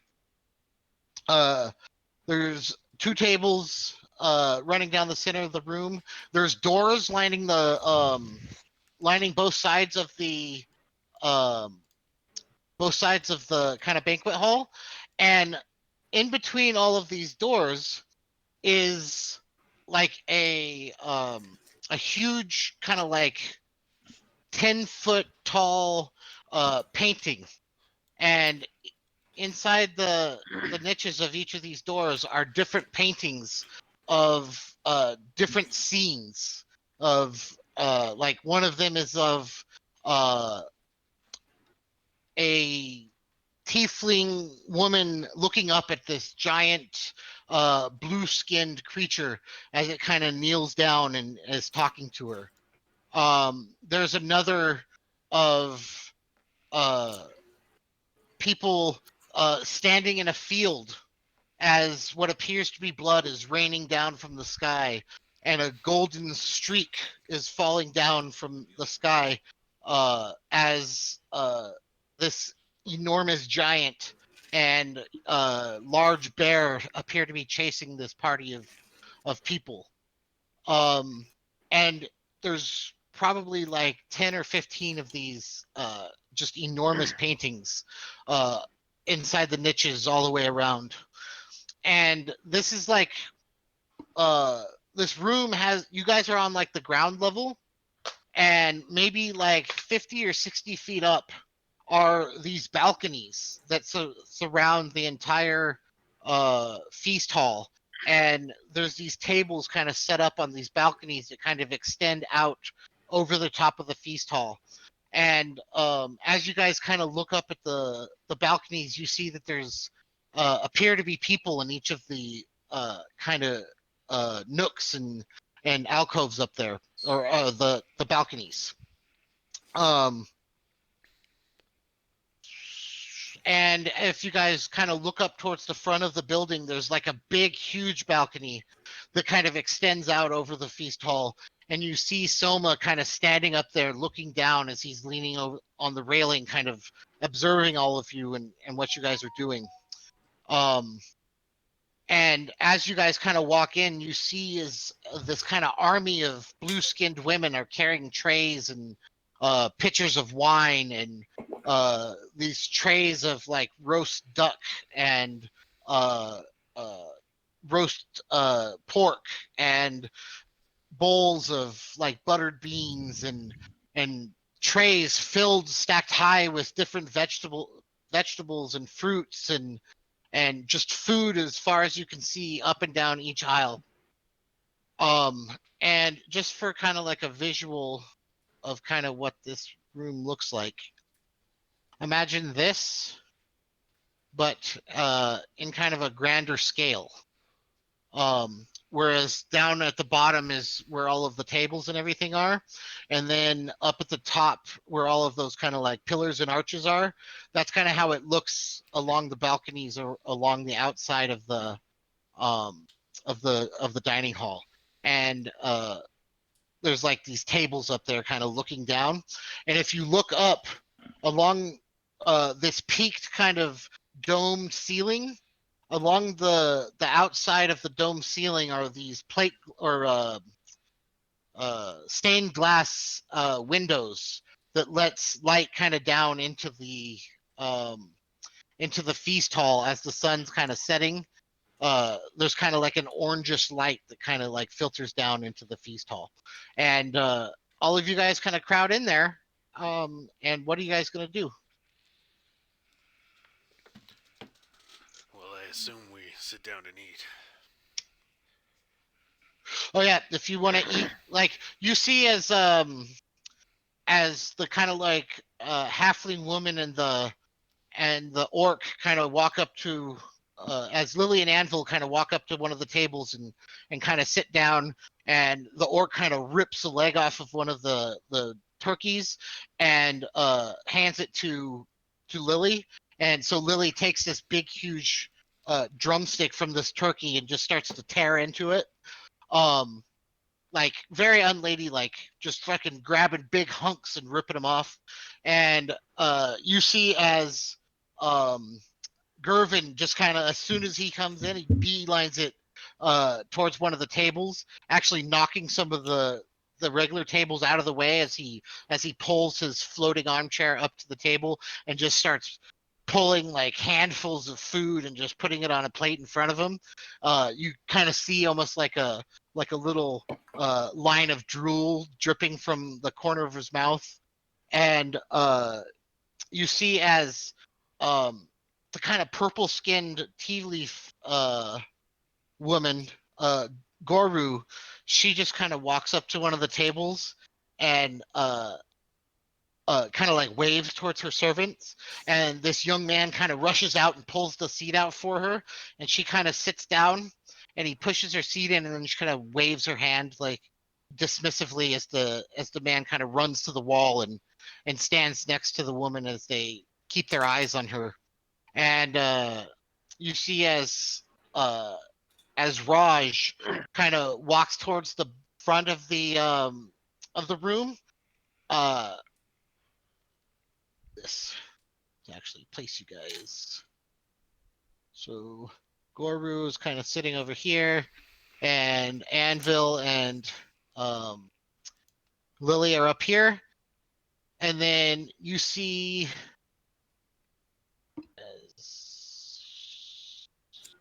as Raj kind of heads up towards the front of the room and kind of just grabs himself like a plate of just a couple of tidbits of food, and he finds like he lays out a carpet kind of over here and kind of sits down cross-legged with the food in his lap and just kind of starts eating. And you see as Eldrith kind of the big dragonborn just kind of walks in and leans against a pillar with his hand on his sword. And where do you guys kind of filter in? Um, Um, I wanted to sit down potentially next to Ayla. Were you gonna sit Ayla? I guess just right here, Okay. or I'll just move. Uh, actually, hold on, probably closer to here. Okay. Um, yeah. Then I'll sit there. And is I don't know where everyone else is sitting. Everyone just kind of move.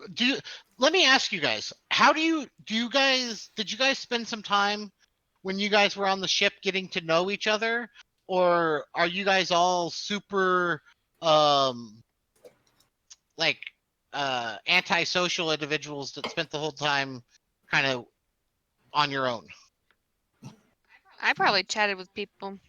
Yeah, so I feel like Ayla, you kind of know everyone. Like none of these people are strangers to you. In fact, I think you know literally everyone by name.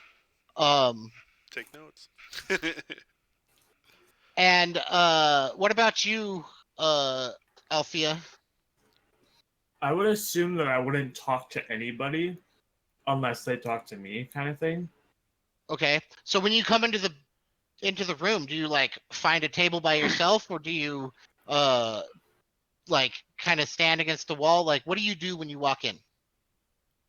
Um, I think I would search for Ayla because I talked to because she talked to me, I guess, in the beginning, like in the room with the talking statue head thing. For sure. Okay. I'm going And then to I just go and sit by her. Okay. And Eris? I'm going to intercept Althea, since I haven't really talked to Althea. Okay. You kind of you Do I see. know Althea's name? I'd imagine yes. Yes, I feel like everyone knows everyone's name. Uh, She's like at proximity least on the you've boat. been introduced. My character doesn't remember anybody's names.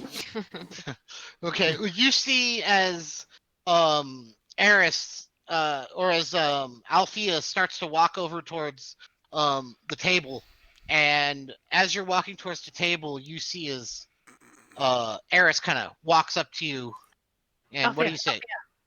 I know you. Do you need any help getting food on your plate? I know you got around the ship fine, but. And she smiles awkwardly. It's me, Eris, by the way.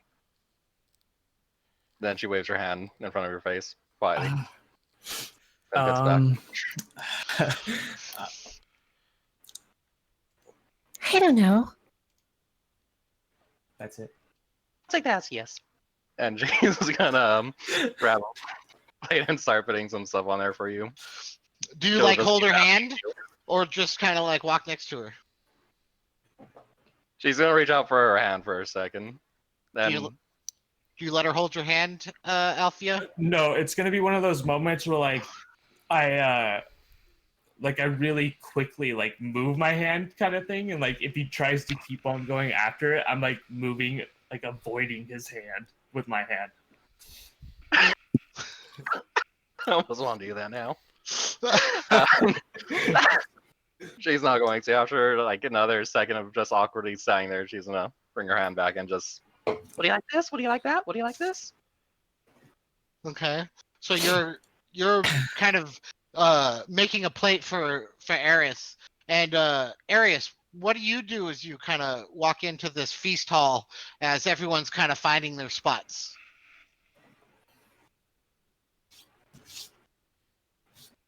You might be muted.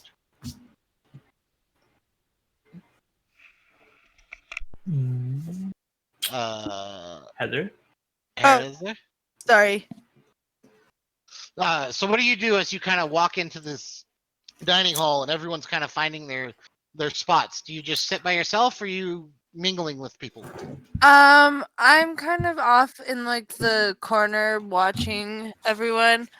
Um, because like I don't know, like I don't know them that much, and I feel like because I kind of have come from a smaller town, I Mhm. feel like I'm not comfortable talking with new people yet Okay. unless they talk to me first. So I'm like more silent.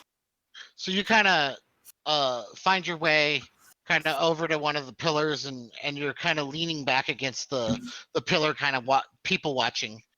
Um. Yeah. Okay. Uh. So what do you guys talk about when you guys sit down at the table to eat? You're on mute. One of the things I do is I'll I'll tell Ayla like, well, let me make things more at home for us, and then I use thaumaturgy and I'm assuming there's candles or torches around me. Oh yeah. Yeah. So all the candles and torches in close proximity to me and Ayla, I make them like this, like dark purple or pink flames to like give off that kind of glow. Okay. And I will slowly turn my whole body towards him and have like a strange smile, like, mm, reminds me of home, doesn't it? Okay, so Absolutely all of exactly you what I see did as say. these candles that are kind of just flickering with this yellow light suddenly like just poof into these purple and bluish candles that flicker and kind of change the lighting of the room. However, this has drawn eyes to us. That makes me uncomfortable. Anyways, you see that elf over there, and I like nod to her to Arius. It's like it reminds me of me when I was younger. It's some You you like to be quiet. well, in a sense, yeah. At some point, you should try to talk to her.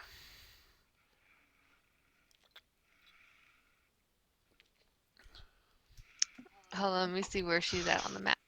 Okay. Oh, she's far. Yeah, so I'm just saying at some point. Hmm. Okay. Um. Okay. Does so? What are you and Althea doing, Eris? Once he kind of fills your plate for you.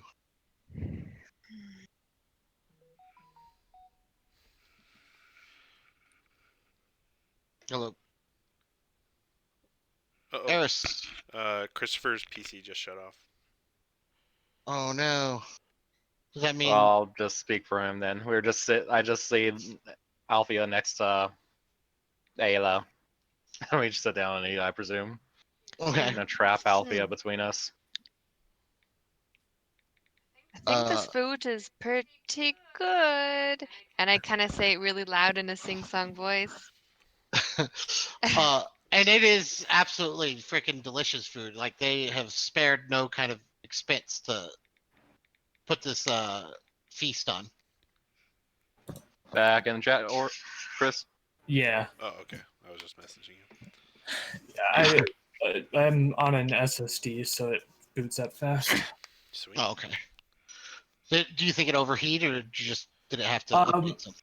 no, so where my cord is plugged in, um, the this whole room, honestly, the outlets really suck, Uh, and my cat accidentally The villain. knocked it out. moved, not knocked it out, but if it goes too far deep, it'll cut it off. It'll cut off all the power. So she rubbed up See the against it, charger? and it cut off. That's frustrating Yeah. when that happens. Um, Eh, it's not the end of the world. yeah. Eris is gonna lead you to sit next to Ayla. Any qualms with that? Mm-mm. I'm confused as to my character is confused as to why you're leading me. I can see. She doesn't know that. Nope, I don't have any problem with it then. Okay. So And she once just you're thinks sitting I'm next to blind. Ayla, Eris is gonna trap you in sitting on the other side of you. Okay.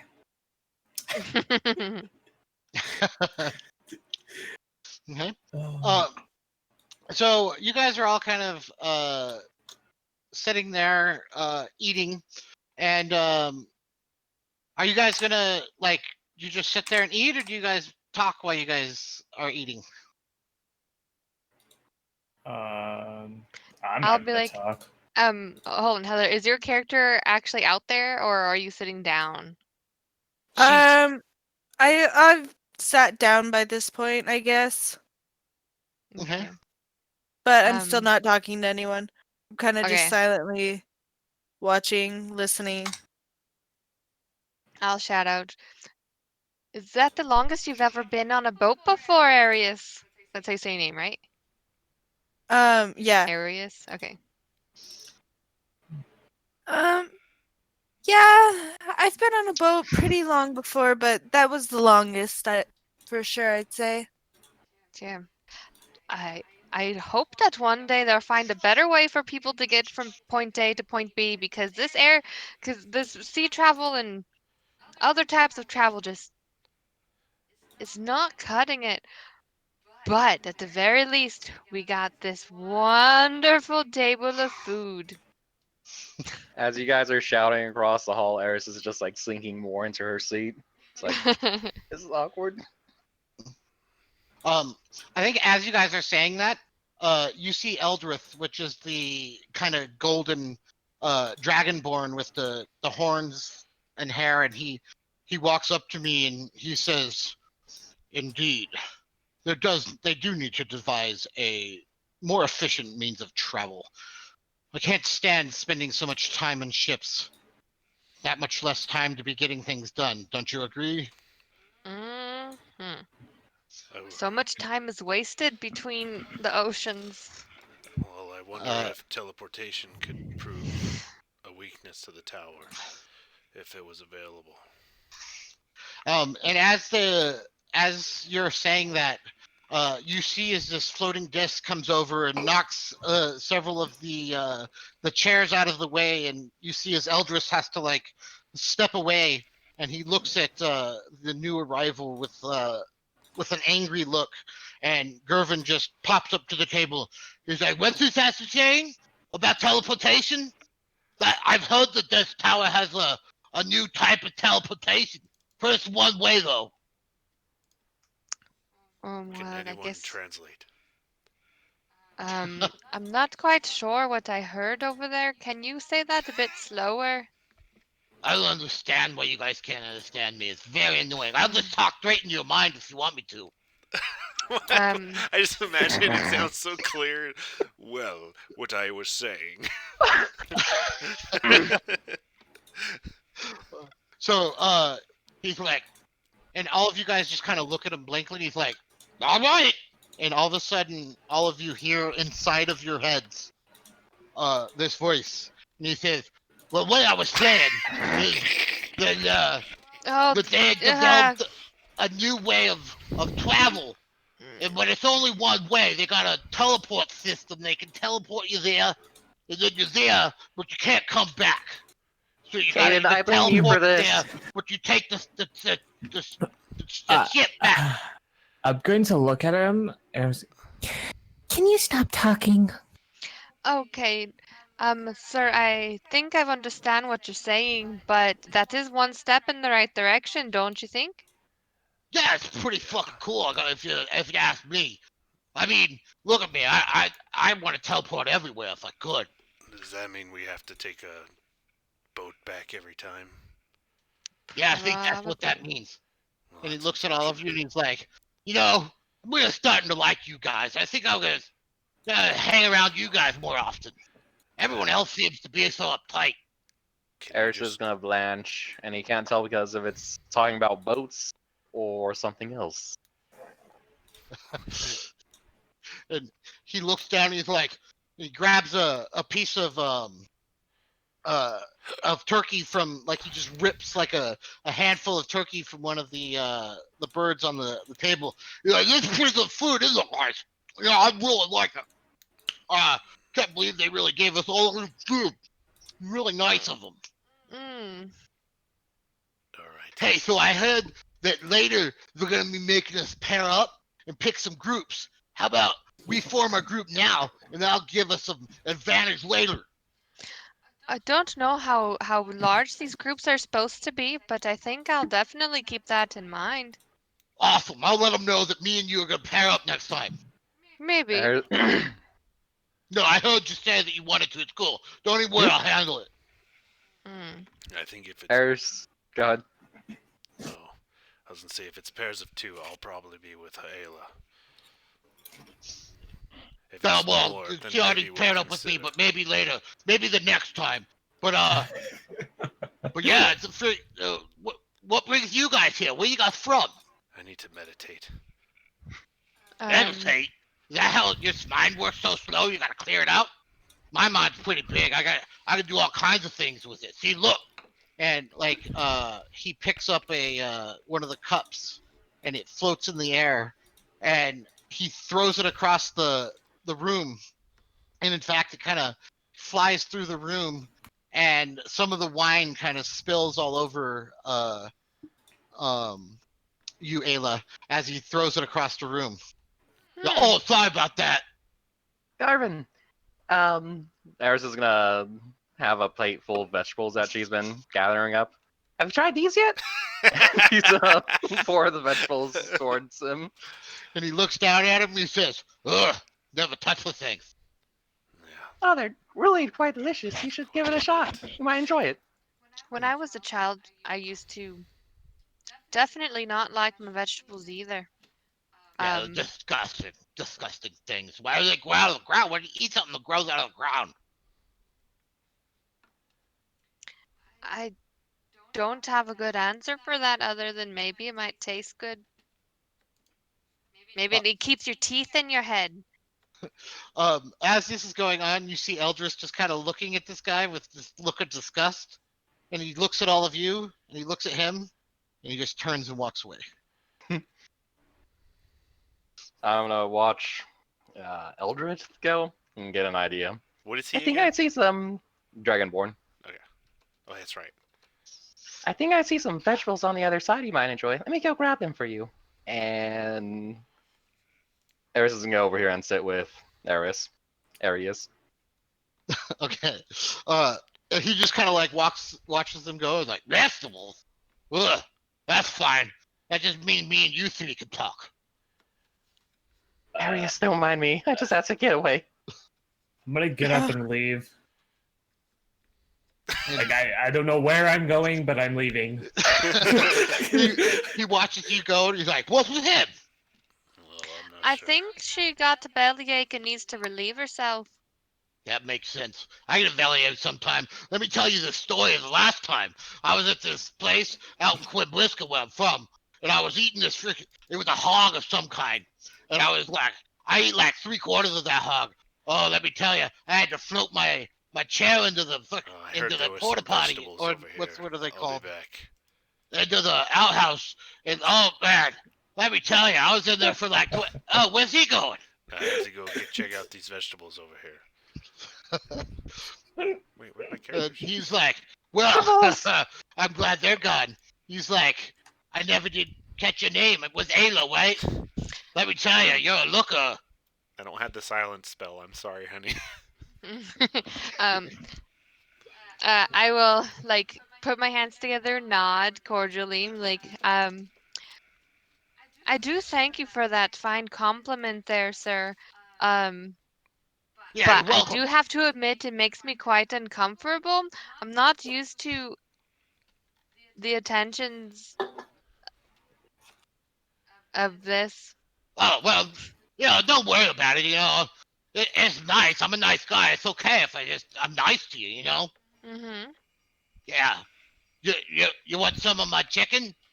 Oh no, I think I filled myself up on chicken. Thank you. Uh, you never fill up What's on that? chicken. What is that noise? Hold on. We've got an alarm going. I think it's Alistair's toy. I'm pretty sure it's an alarm telling you to get away from this guy.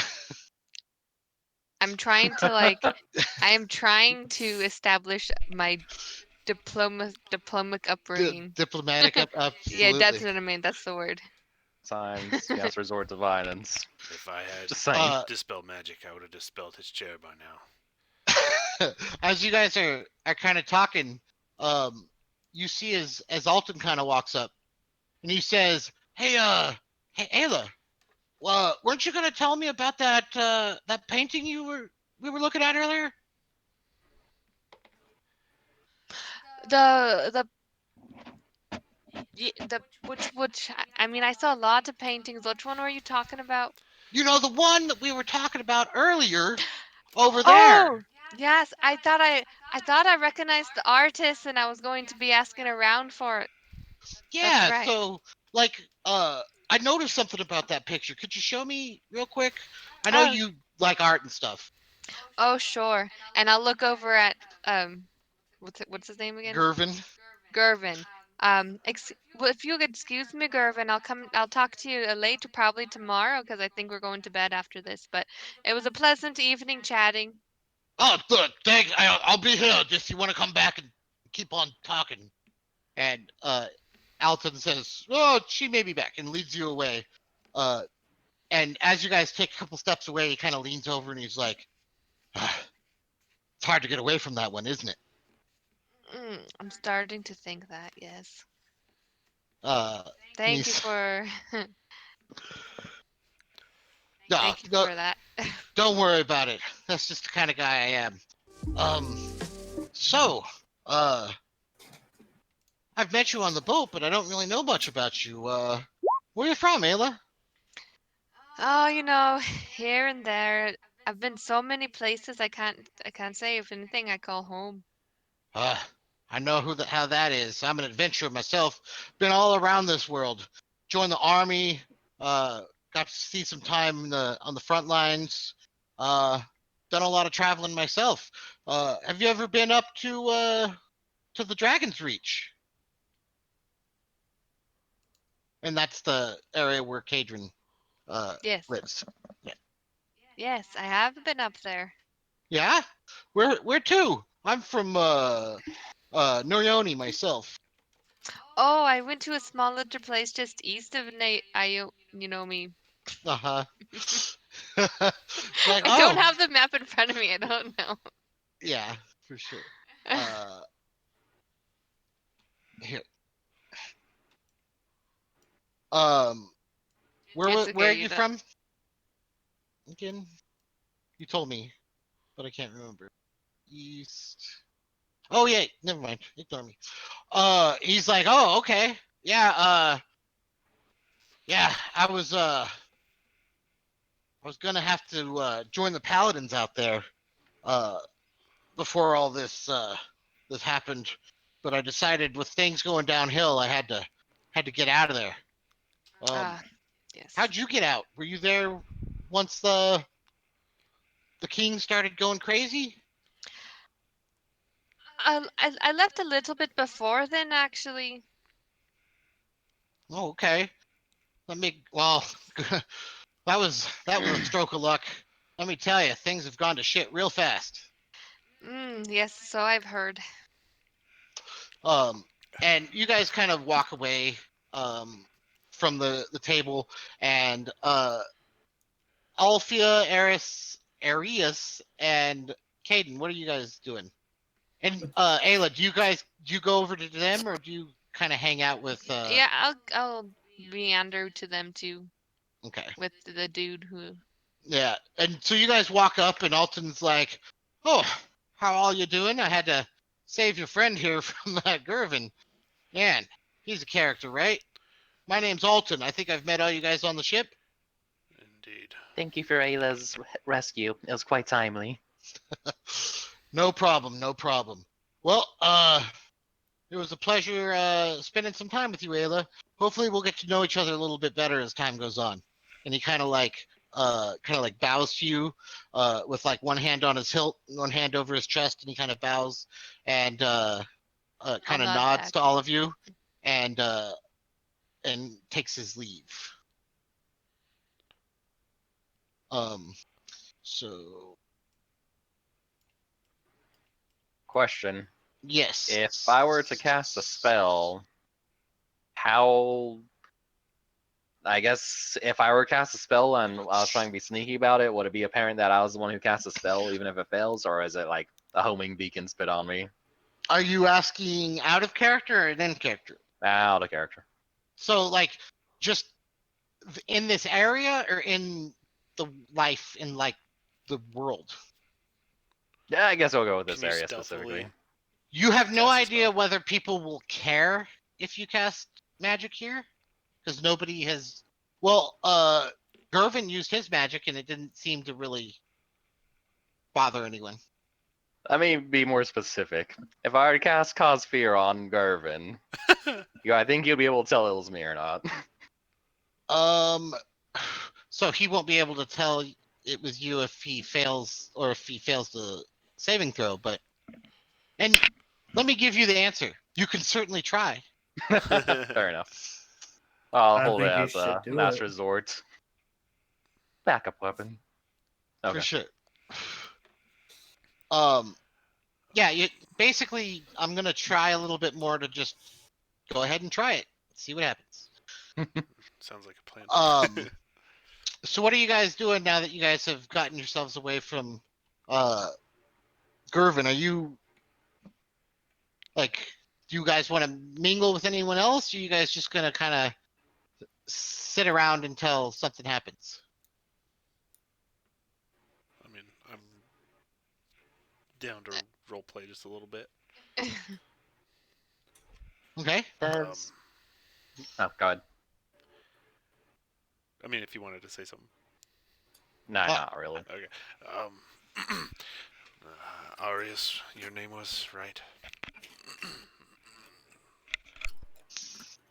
Arius. I mean, Yes. um, I was curious. What do you bring? You seem. I'm curious what you can do. I'm skilled in hand-to-hand combat. Um, using daggers, and I also have been dabbling a bit in crossbow work. Okay, so you've got a little bit of range and a little bit of close quarters. That's good. What are you laughing at? No, not you. Sorry, my cat fell off their bed. Sorry, I'm mostly curious because back in my youth I used to be similar. I used to deal in a similar trade or skill set, I guess I should say. You talk about your youth a lot. Do you have any stories you want to share us? Some wisdom for the road or prepare us for future? Well, plenty, but I'll deal it out as it comes. Hmm. I was just curious. How about you, Caden? What do you do? Oh, well, I'm actually a wizard, but I'm not the typical type. I actually fight in the midst of combat. I'm more defensive than most wizards. That is an Sounds anomaly, isn't it? Indeed. sounds reckless. It may seem so, but I pack quite the punch. Well, he said in his youth, so I'm sure he's come up with some useful tool to help him. That is quite true. But, uh, Is Valentine flying around? no, I absorbed Valentine. She turned into smoke and I breathed her in. that's So as you guys are kind of sitting at your tables, if you guys look up around the balconies and stuff, uh, you guys see kind of Poet up in one of the balconies, kind of looking down at you guys. Um, you see Ilar kind of sitting up in another one of the balconies, looking down, and you see Soma, and he's like leaning down um on the balcony, like on his balcony, kind of watching you guys. So it appears like you guys are definitely being watched at the time. And as you guys kind of look up at Soma, somebody like runs up to him and whispers something in his ear, and you see as he gets this big smile on his face, and Uh-oh. he stands up, and you hear him clap, but it sounds like it's like amplified throughout the entire room. Um, Thaumaturgy. and he claps his hands and he says, "Attention, attention! I hope you guys all have been enjoying your meal." And a lot of some of the students are like, "Yeah, yeah, blah blah blah." Um, eh, look at my notes.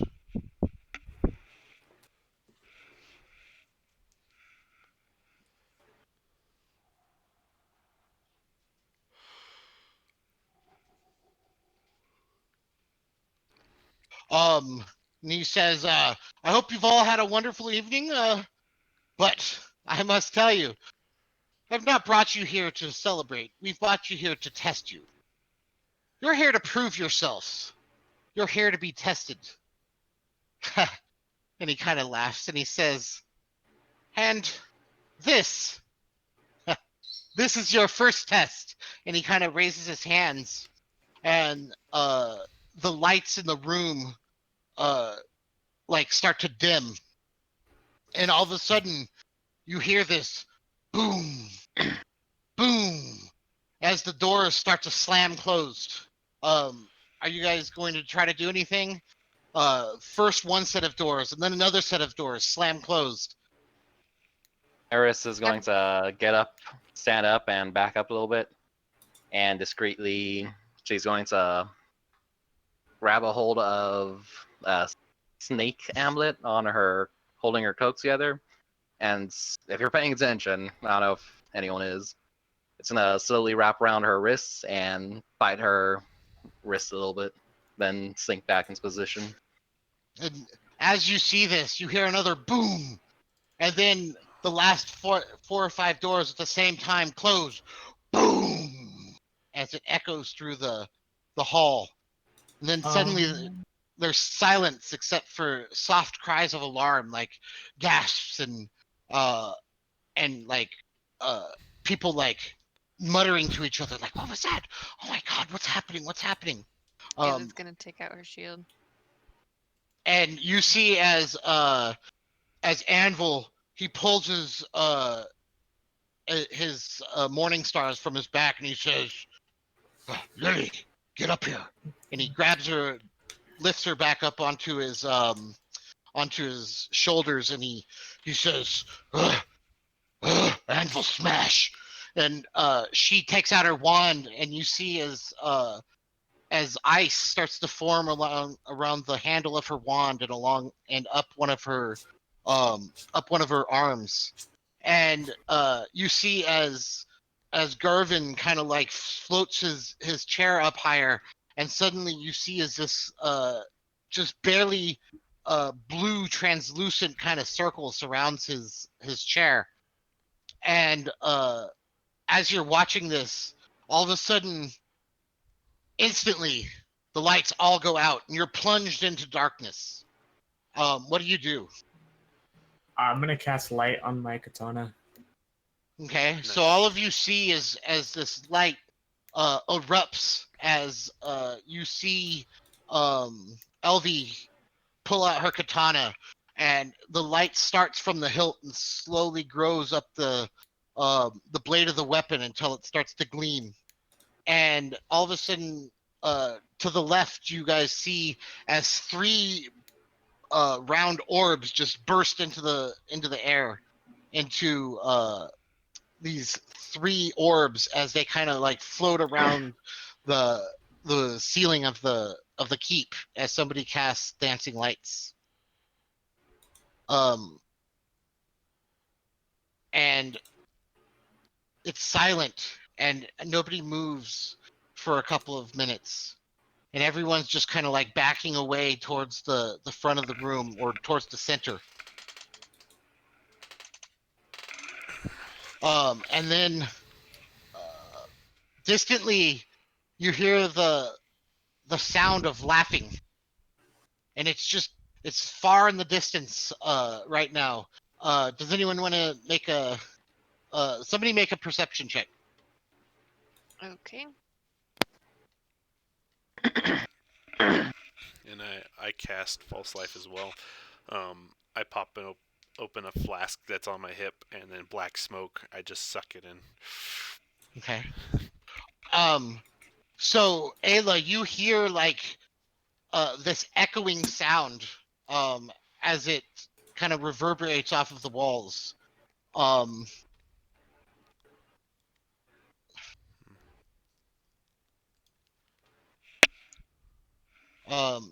So you hear this sound just echoing through the halls, and it's starting to get louder and louder and louder.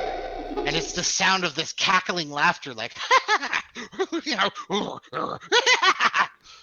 and then all of a sudden you hear this booming voice, and it's the voice of Soma. and you hear him say, "Let's see what you're all made of." And as that happens, the doors burst open, and you hear the sound of hyenas laughing echoing through the room, and all of a sudden you see these big shadows as they're moving closer to the door of these dog-like creatures, bent over, holding spears in their hands and bows, and you see them creeping closer and closer towards the door. And then all of a sudden, gnolls flood the chamber as all of the doors slam open, and a horde of gnolls pours into the chamber, accompanied by bounding hyenas as they bound into the room. And there's hundreds of them. And the first wave, as it floods into the room, you see as several of the students react quickly and start to rush towards them. And one of the hyenas leaps onto them, and you see as it just bites down on his throat and shakes its head and rips their throat out in a spray of blood as it just starts to pour out from their body across the floor. Um, uh, you look as another student raises his sword and clashes against one of them, but as soon as his sword hits the first gnoll, two others pull up behind him and jab their spears into his back, and you see him scream as blood boils out of his mouth, and he falls to the ground. You see another student as she pushes her hand out, and you see magic missiles shoot from um, her outstretched hand, killing 2, 3, 4 of the gnolls as they burst into the room. And then you see her start to mutter another spell, and suddenly she stops, and blood bursts out of her mouth as she looks down at 5 or 6 gnoll arrows that have impaled her, and she falls to the ground. Um, Another jumps on a fourth student and rips into his stomach as 3 or 4 more gnolls or hyenas jump on top of him and start to rip him into a bloody mess. Um, and you guys have all kind of backed into the center of the room, and I am going to need you all to roll initiative. Okay. Well, that was a lot of names to remember. Yeah, I feel like my health bar isn't set up for this too. Hold on. I'm going to show you guys some stuff. Oh my god. Well, I mean, it makes sense. I'm all the way over here.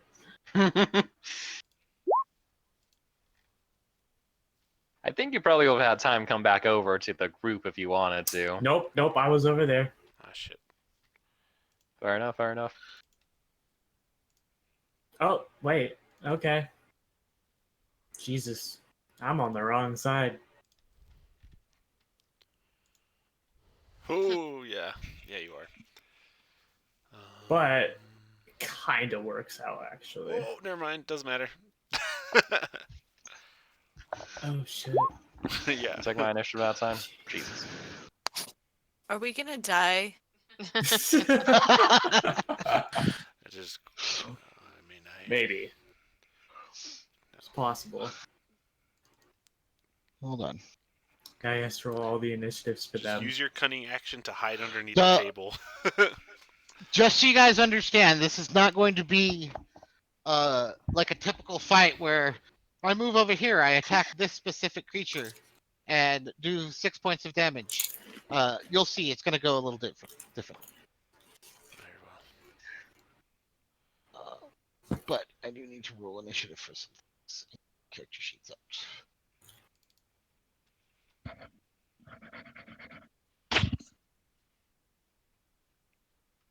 No, give me the character sheet.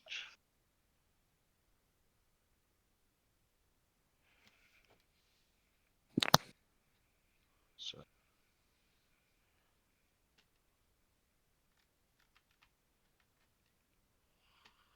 All right.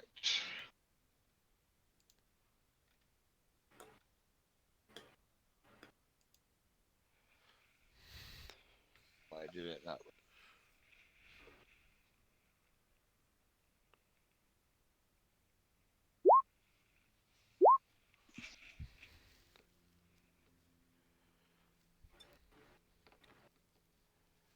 work.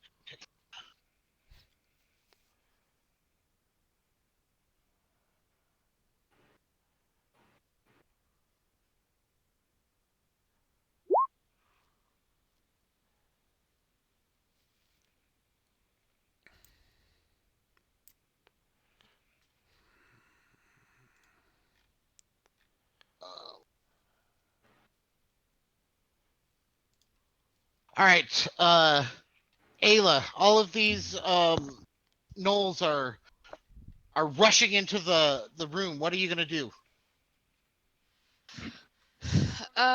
Wait a second. I thought Eris rolled a 22. Eris is Yeah, I not on was the thingy. Straight second, just after you. What? She It rolled says a on. what happened. What happened is that I had clicked the roll without clicking my token.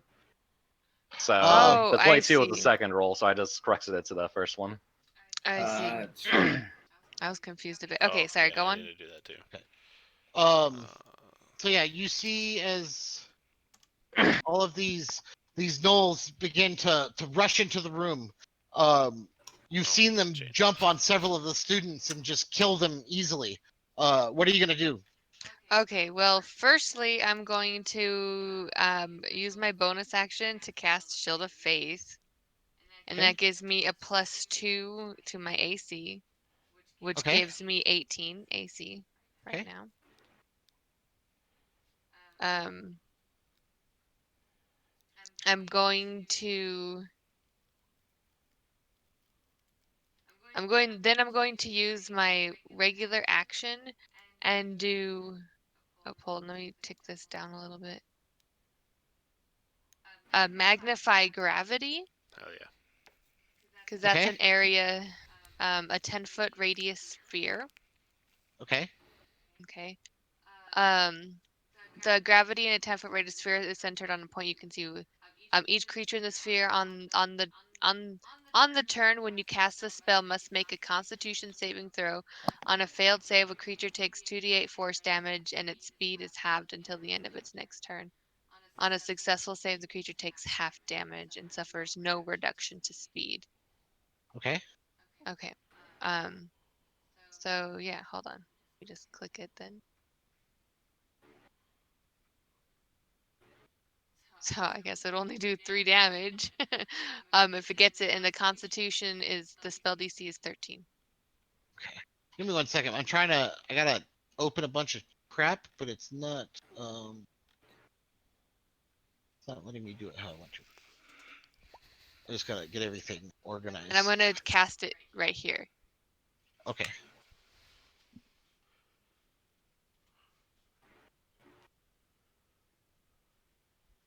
I forgot to roll initiative. All of the other students that are in there with you.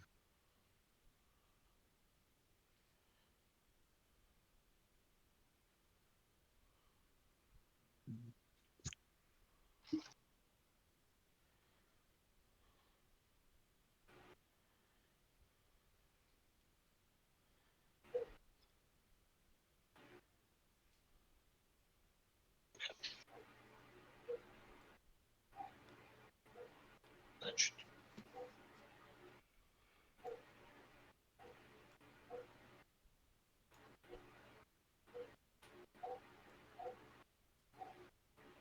Okay.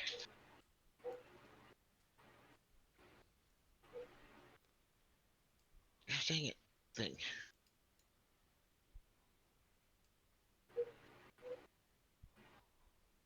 All right. Sorry. Where did you cast it again?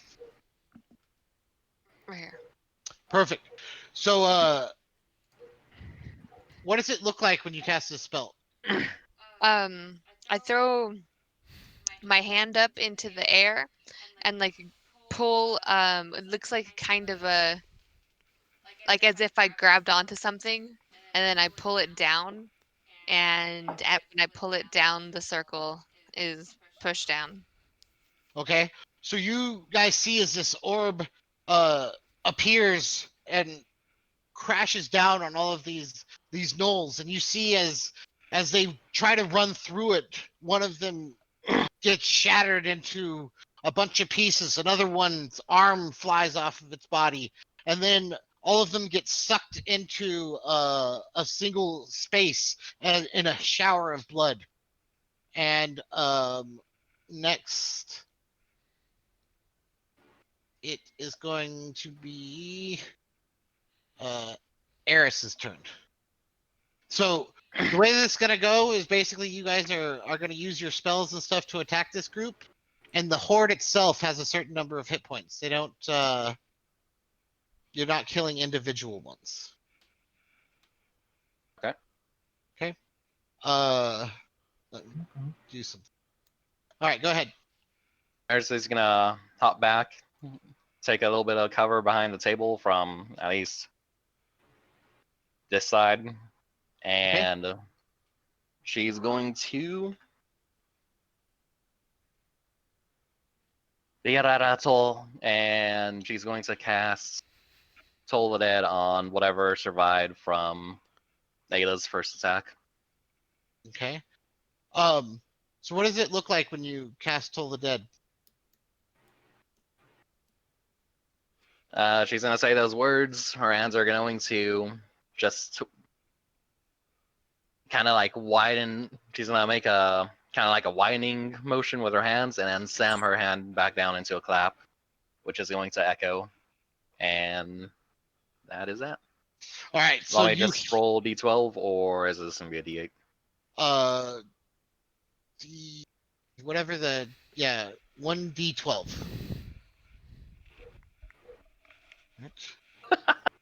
So all of you hear this loud toll kind of echoes across the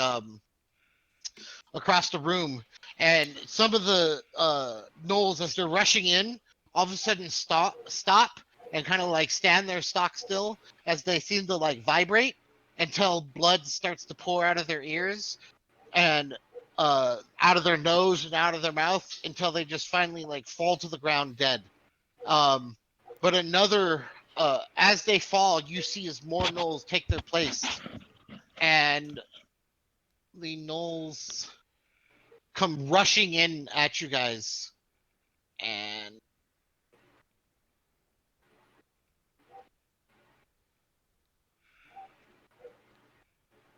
where do they go? The food. There it is.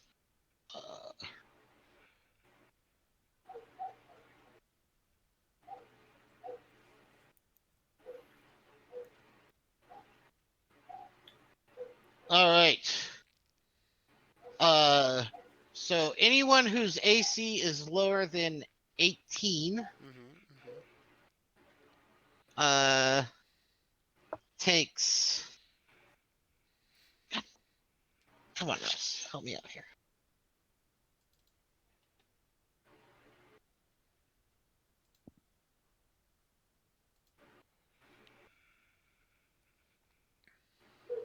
Takes 4 piercing damage. Yeah, we all dying today.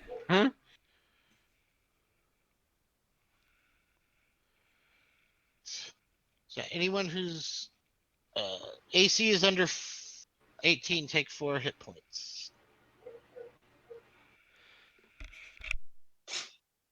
Bless you. Thank you. So as that happens, like so all of the gnolls start to rush in, and you guys are backed up against the table, and one of them jumps up and slashes his spear down at you, Arius, and slashes the spear, and you kind of try to dodge out of the way, and you get out of the way of the first one, but another spear comes in and kind of like slices you across the side, and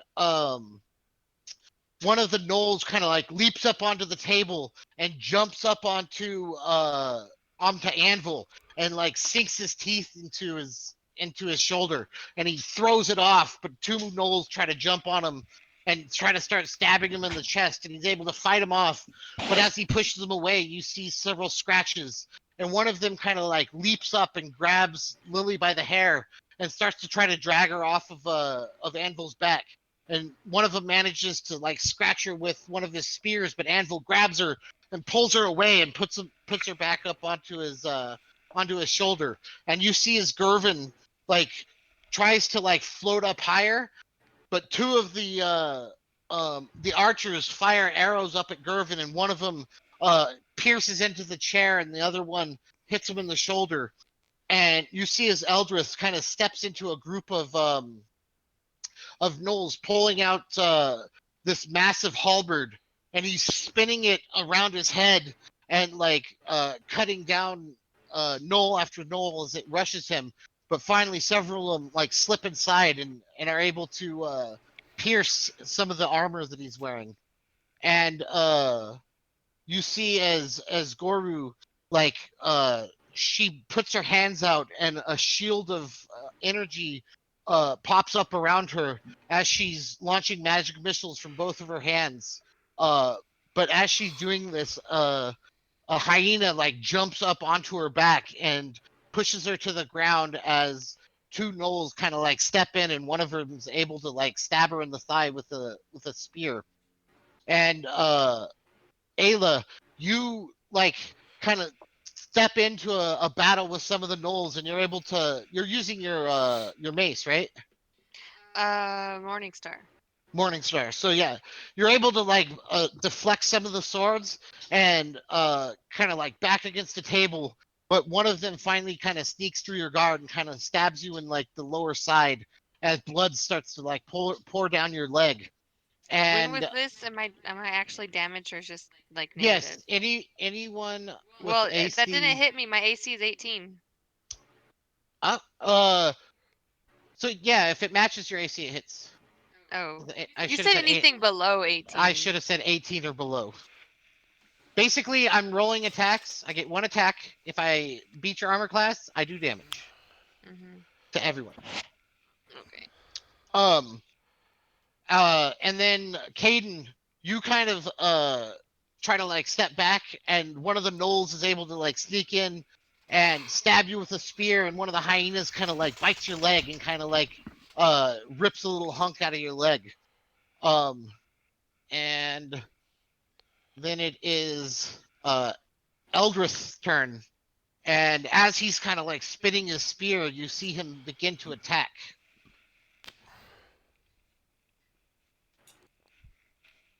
Door or not. With Like advantage.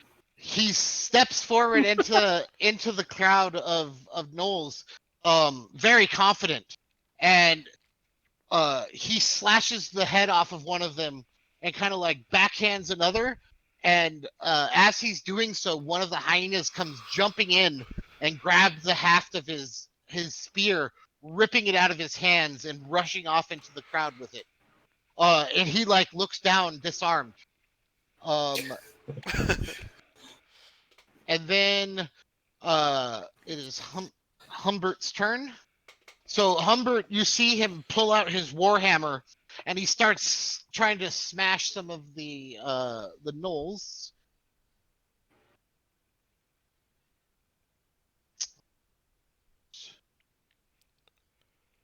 Oh Um, damn. so you see him as he pulls out his warhammer, and he's striding forward, just swinging his warhammer in front of himself, each swing catching another gnoll in the head or smashing the arm of another one.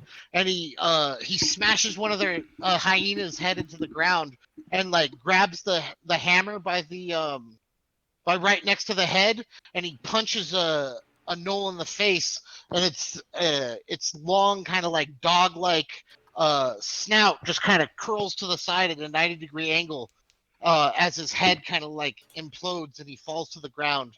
And another hyena like leaps at him, and he catches it on his shield as he punches it in the head several times with the head of his warhammer. And then you see as Maul or as Anvil starts to use his Morning Stars, smashing the heads of gnolls. Attack twice. And he's kind of like battling, like clearing a path in front of him, just smashing all of these gnolls as they come leaping at him. But finally, one of the gnolls is able to kind of like grab a hold of his morning star and stop him from the wanton destruction he's reaping. And then it is Caden. It is your turn. Okay. With my bonus action, um, I'll pull out Song Piercer, and it will pulse with a multicolored aura. And then as that pulse like spreads out, as soon as it like passes by someone, they'll start hearing like music, song, and from there, so I activate my blade song. Uh, Okay. he steps, and it's instead of it's like he essentially is dancing, but it's like these quick steps, and instead of him like moving to the music, it's like as he moves and as he quick as like a as let's say a knoll like swipes at him and he ducks, the music seems to be following what he's doing, and he pivots and he turns and he goes towards a group of gnolls and he stabs one with ice piercer, or attempts to. So let's see. I'm going to cast. That's my owl. I'm going to cast my cantrip, blue frost piercer, and so I make a weapon attack, and then I apply the damage. Let's see. Where's piercing song? I mean, okay, 10. Did I miss? Okay. So as you're kind of like dancing through this group of gnolls, like you spin around one of them and you pierce him in the back as he runs past, and the ice like seems to grow across away from the wound across the gnoll's body as he falls to the ground and shatters. And then you turn to stab another one, but they just kind of all leap on, like four or five of them leap on you at once and kind of drive you back, and you're not able to really find purchase with your sword for a while, but you're able to kind of fight them back so that they don't hurt you. I can do anything else? No, that was my bonus action in action. All right. Um, Arius, what are you gonna do? All of these gnolls are kind of like rushing after you. Um, what do you think would be better, attacking them with my daggers or doing the crossbow? Um, My money's on daggers. uh-huh. Okay. Then I'll do that. Do I have to pick a specific one Nope. or Just roll an attack, and you're attacking the horde.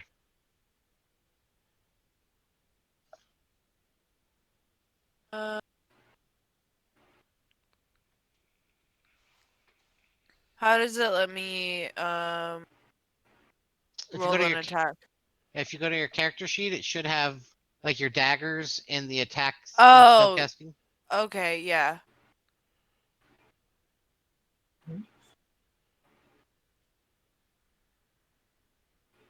Okay. And then for damage. You do so you guys see as Arius is just kind of like slinking through like the legs of everyone, like staying low, and then she'll pop up behind a knoll and stab him in the throat, and then duck back down, uh, and then uh, Caden will be engaging a knoll, and she'll pop out of nowhere and stab him in the chest and lower him to the ground. Basically picking your spots to jump in and kill gnolls. And you do 4 damage.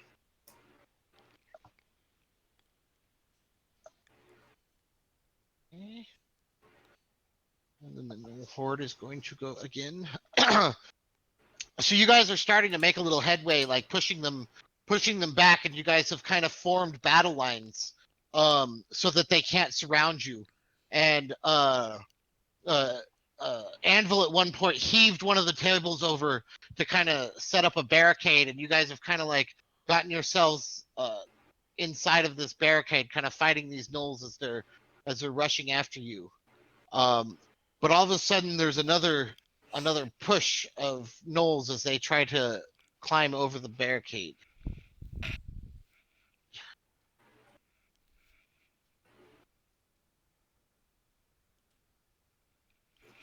Anyone whose AC is 16 or below Damn it.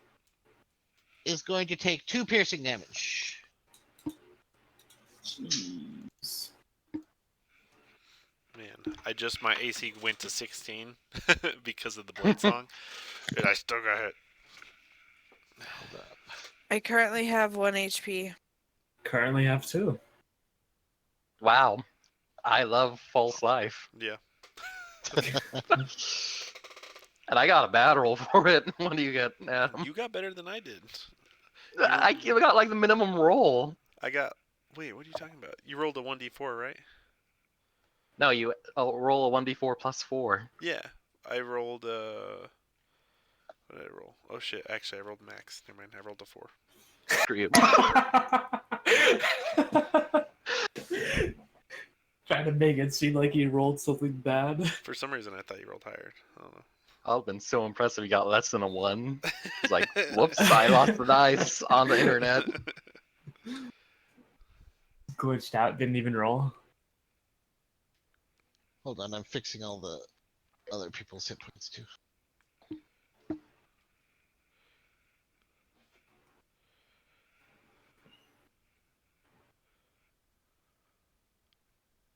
It's okay. Okay, I think that's.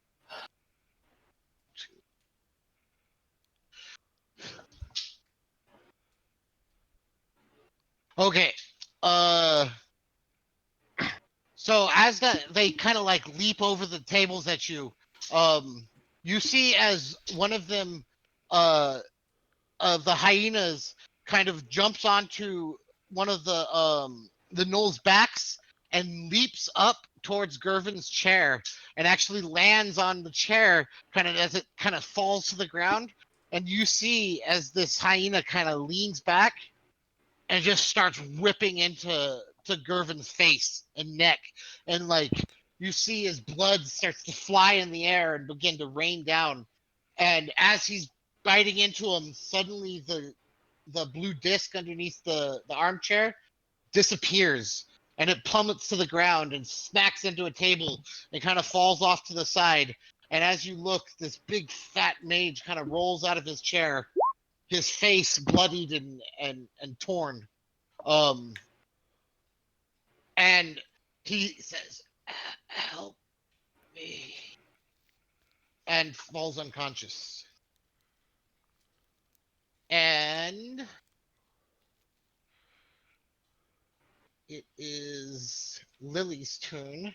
So you see Lily, and she's up on this orc's back, and you see her as she's like dodging out of the way of these gnolls, and then she whips her wand out, and you see this ice kind of pulse on her arm, and then coalesce into the wand, and she points it at some of the gnolls as little shards of ice start to shoot from the tip of her wand.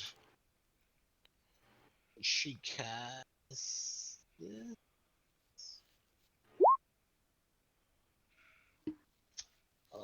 She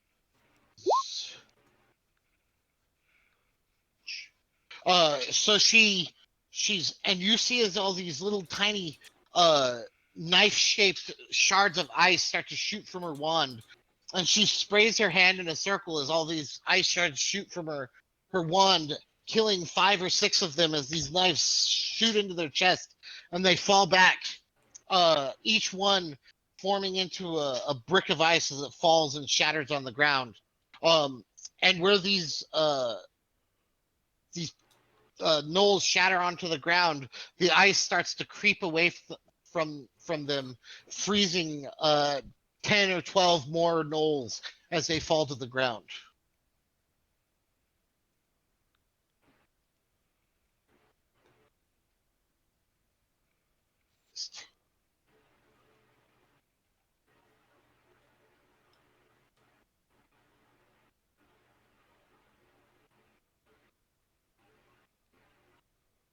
Okay.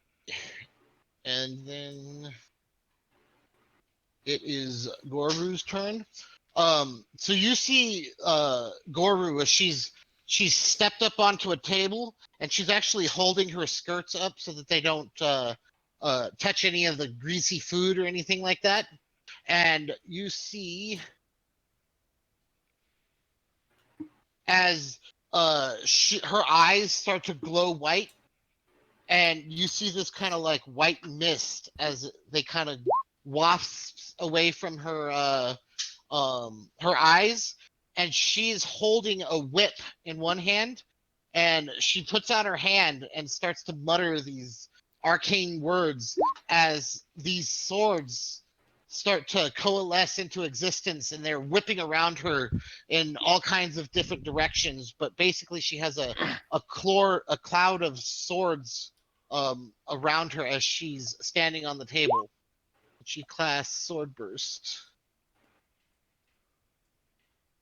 And as she does that, one of the gnolls kind of like jumps onto a chair and tries to like jump over the table, and she shoots her arm out with her whip, and you hear this loud crack as she whips this gnoll across the face and slices its face as it falls to the ground and kind of rolls a few times before coming to rest. Yes.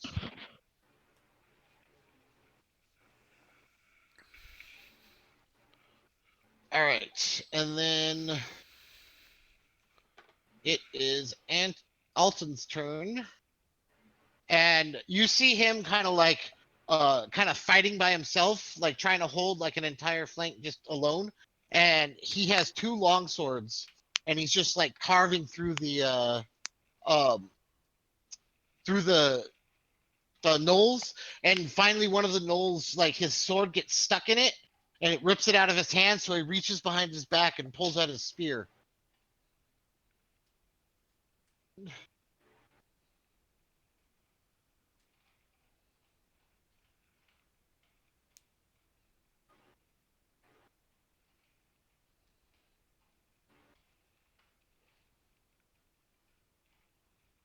This will be easier when there's less of them in one area.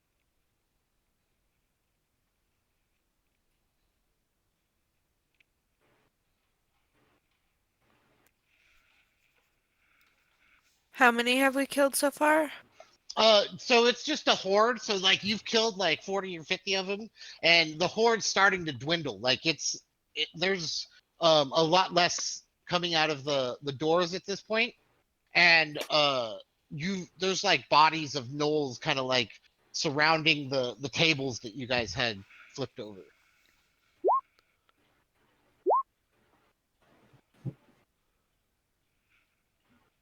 So he swings with that longsword, and it gets ripped out of his hand. He pulls a spear out, and he just starts like stabbing a spear into the mouth of one hyena.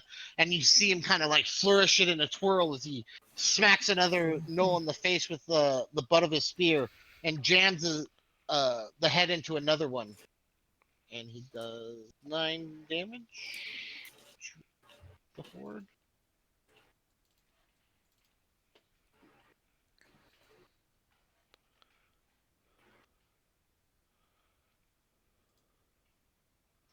Please stop. Please let me do what I want. Begging.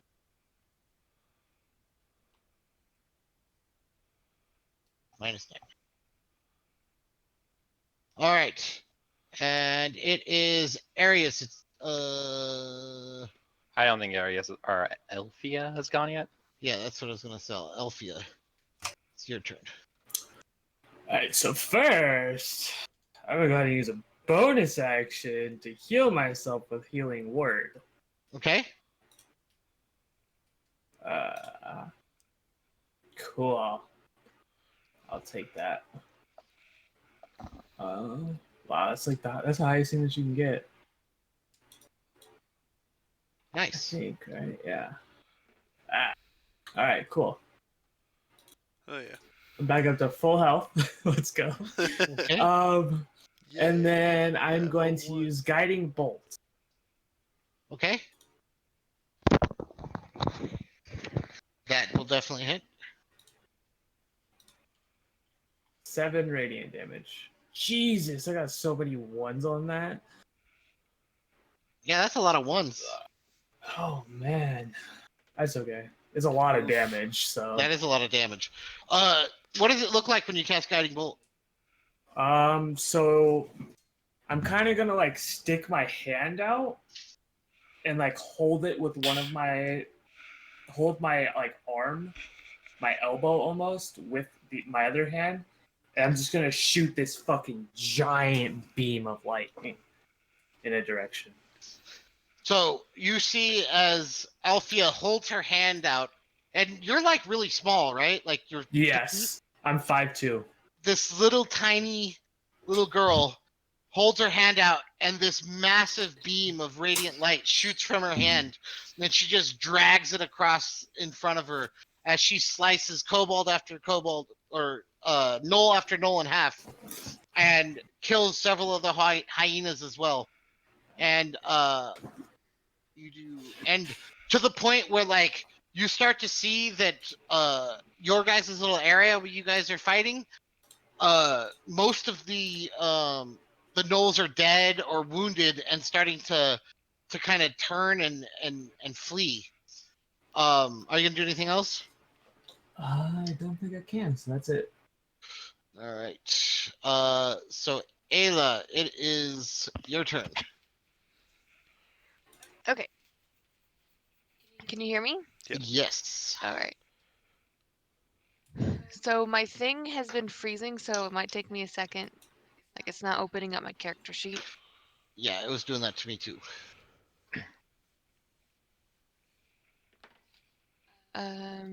Like I've been trying to open it since before you called my name, so like it's not.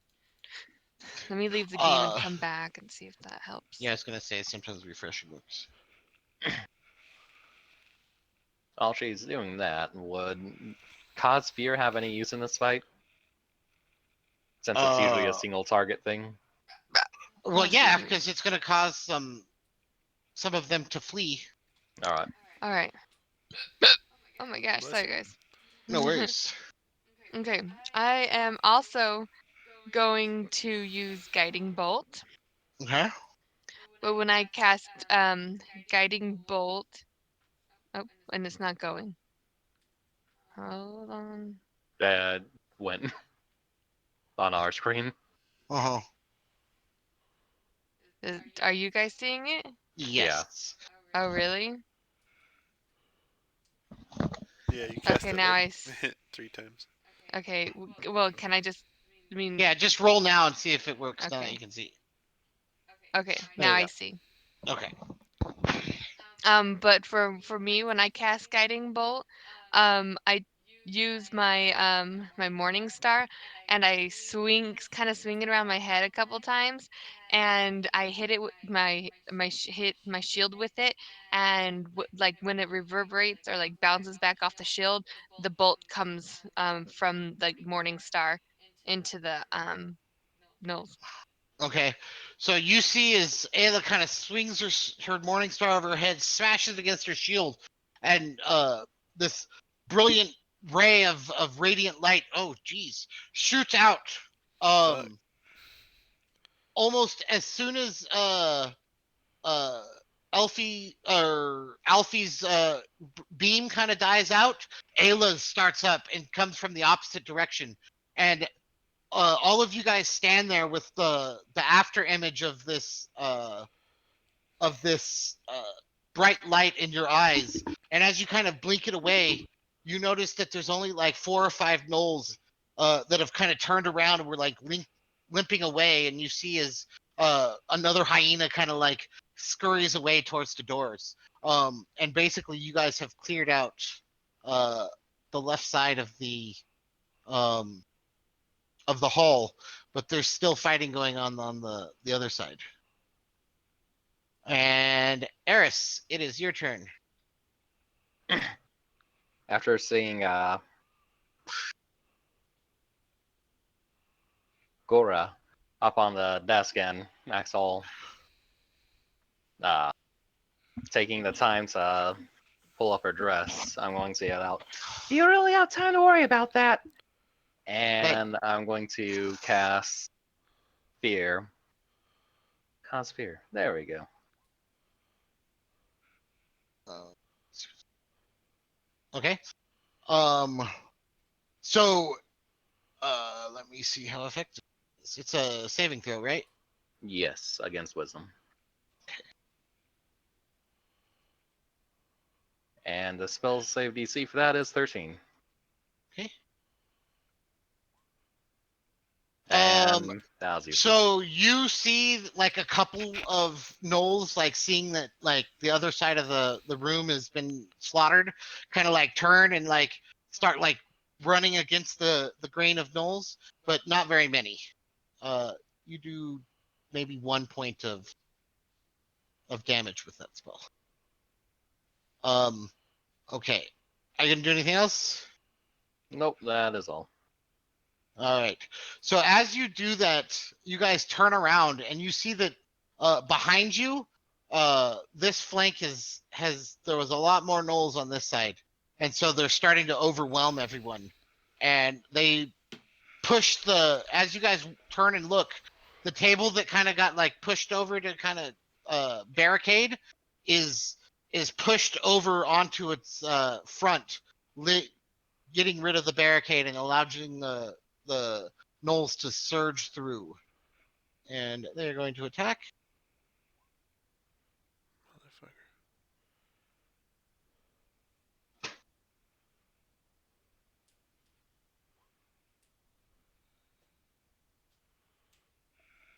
All right. It's not ideal for anyone. Um so everyone uh AC lower than 20 take 3 damage. And anyone 16 and below take 5 damage. I'm gonna use my a spell as a reaction and cast shield. Me Okay. too. I'm Okay. dead. Okay. Um Okay. well, you're not dead. You're unconscious. So as this happens, you turn around, Arius, and as you turn around, you see an arrow come flying towards you, and you're able to duck that one. But as you kind of like stand up afterwards, like, haha, another one catches you right in the chest. And like you stumble back looking at this feathered shaft protruding from your chest. And you take a step back and like what are you thinking? I did were you expecting this when you showed up, or like what's going through your head as you feel yourself dying when you thought you were coming to school? Like fuck, I failed my family. And that's the last thought as you fall back and everything goes black. And is as this happens, you see as one of the gnolls leaps up onto Anvil's arm and bites a hold of his arm, and one of the gnolls or the hyena bites onto his arm, and one of the gnolls uses that hyena to kind of vault up and grab a hold of Lily and drags her to the ground and stabs her in the chest with his spear, and she gasps up blood as she falls unconscious, and you just see Anvil, Lily, no! And like he grabs the knoll that was fell on top of her and just starts smashing its face with his fist and throws the knoll off of her. As he does that, two more hyenas jump onto his back and start biting into his back. And you see Eldrith as he knocks back 3 or 4 gnolls, and he stabs one of the hyenas through the chest. And 2 more of the hyenas jump onto his armor and start biting him. And you see as Raj is just dancing through the crowd, just slashing with his claws, rips the throat um out of one of the gnolls, and then punches a hyena in the face, slashes another gnoll across the face, and then suddenly 2 swords stab into his back. Uh, and then you see his uh uh I forget this guy's name for a second. As I changed his name. That's why. Because Gervin and Garvin sounded too similar, so I had to change them up. Is that the dwarf? His name Humbert? his name is now Humpert. Yes. You see as he like steps up trying to protect somebody, and he's got a healing potion in his hand, and as he's leaning over Gervin trying to pour the healing potion down his throat, uh, a hyena and a gnoll both like leap onto his back and start to stab him. And you see as two hyenas finally jump at Goru, two of them getting sliced to pieces uh by her dancing swords. But as the swords slice into the hyenas, they slow, and two arrows actually pierce through her defenses, both of them catching in her chest. And she looks shocked for a second, and she drops her dress, and she falls to the ground unconscious. And it is your turn, Caden. All right. Let's see. God damn, fuck me. Nope. You turn around and you're trying to fight back, but there's so many of them, they're just overwhelming, and you can't get your sword, like you can't do your dance moves because there's so Yeah. many If I gnolls in the way. if only I hadn't dismissed Valentine, I'd have Hmm. advantage. But no. And then Arius, it's your turn. Uh, Go ahead and roll a death save. How do I do that? I've never done that. Just roll a d20, and you're trying to get better than a 10. All right, mark a success on your death save. So if you look at your character sheet, Uh-huh. it should say death saves, and it'll have success and failures, and you can click on them. And there'll be little dots, little circles, Uh-huh. bubble Okay. things. Okay. Okay. Do I still stay with like 0 HP? You know? Hmm Well, you're still Okay. unconscious. It's if you fail 3 times, you're dead. Like can't be brought Oh, back. okay. Um.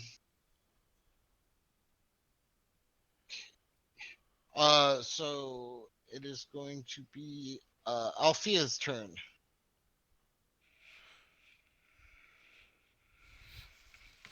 Chris. Oh yeah, I'm here. I gotta do a death save, right? So Are you unconscious? that 11 hit everybody, right? Mm-hmm. Then yeah. So go ahead and roll a death save. Thank the Lord. Mark a success. All right.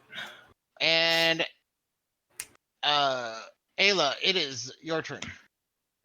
Okay, so I'm going to run over to Arius and oop, uh, what is that thing? I was a cantrip. The spare the dying, Okay. and that is just I touch him and Yep. he's stable, and Stable. she's stable. Yeah. Yes. So you don't have to roll any more death saves. You're just stable. Um, and that was my action. Hold on.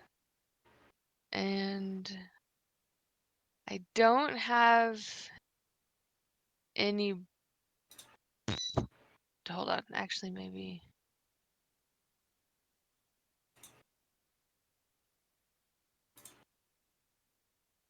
Yeah, I don't have any bonus actions that I could use now. Okay. Yeah. So go cast your. Are you gonna? So what does it look like when you cast Spare the Dying? I just lay my hand on her forehead, and like a pink light emanates a little bit outside of my palms. Okay. And so Arius, you are officially stable and don't have to roll any more death saves. All right, Arius, what do you do?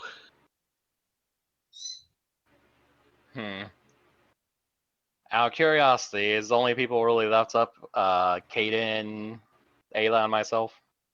Out of your party, yes.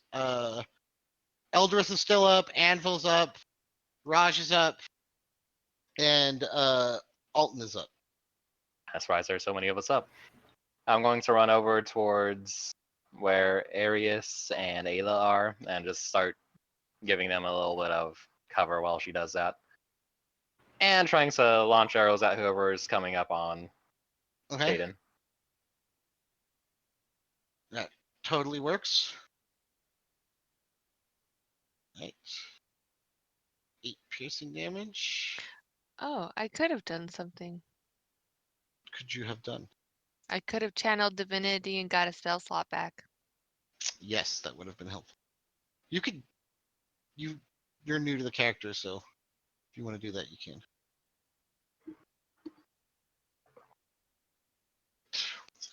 Just trying to get this to the right layer so that I can reduce its hit points.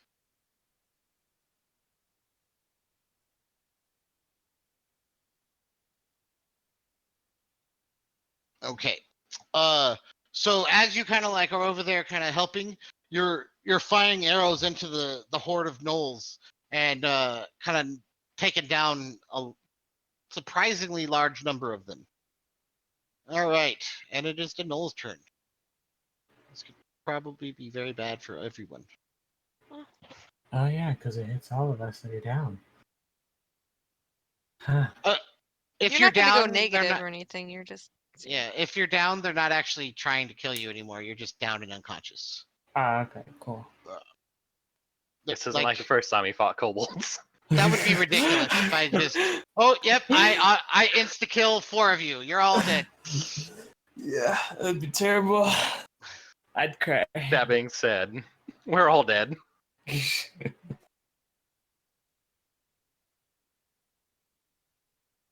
That's cool. All right. That is not supposed to actually be. So you guys all take. Yikes. You take 3. All of you take 4 piercing damage. What do I do? Nothing. You're just still unconscious. Okay. Did anyone else go unconscious from that? Nope. Eris drops down. Okay. How about you, Ayla? You're still up? And Caden, are Yep, you I'm still up? still up. Yeah, I'm still up. Okay. So, Eris, you're kind of moving your way over there, and you're like picking off these gnolls as they're jumping at you, and the hyenas as they jump over. And all of a sudden, you see as the head of a hyena that was sneaking up on you pops up that you didn't see, and it's remnant like you really really want to because of how I'm narrating the scene want to say clever girl, but you don't say that, but you try to turn your arrow to shoot it, and it just jumps on top of you and pushes you to the ground and bites you in the throat and kind of shakes its head as you fall unconscious. And also Gar uh Humbert is like slashing through the group of gnolls and takes like 5 or 6 of them out, and finally he smashes his head his morning star down on or his warhammer down on the head of a hyena, and 2 swords just pierce his chest, and he stumbles back and falls to the ground unconscious. And Eldrith is like fighting with a gnoll, and he kills like 2 or 3 more, and like 4 of them just jump on his back and pull him to the ground, and you see as they're just 3 of them just drive their swords into his stomach, and you see a burst of blood as he goes unconscious as well. And Caden, it is your turn. But you notice as this is happening that there's no more gnolls coming from the doors behind around the room. Does the 16 hit?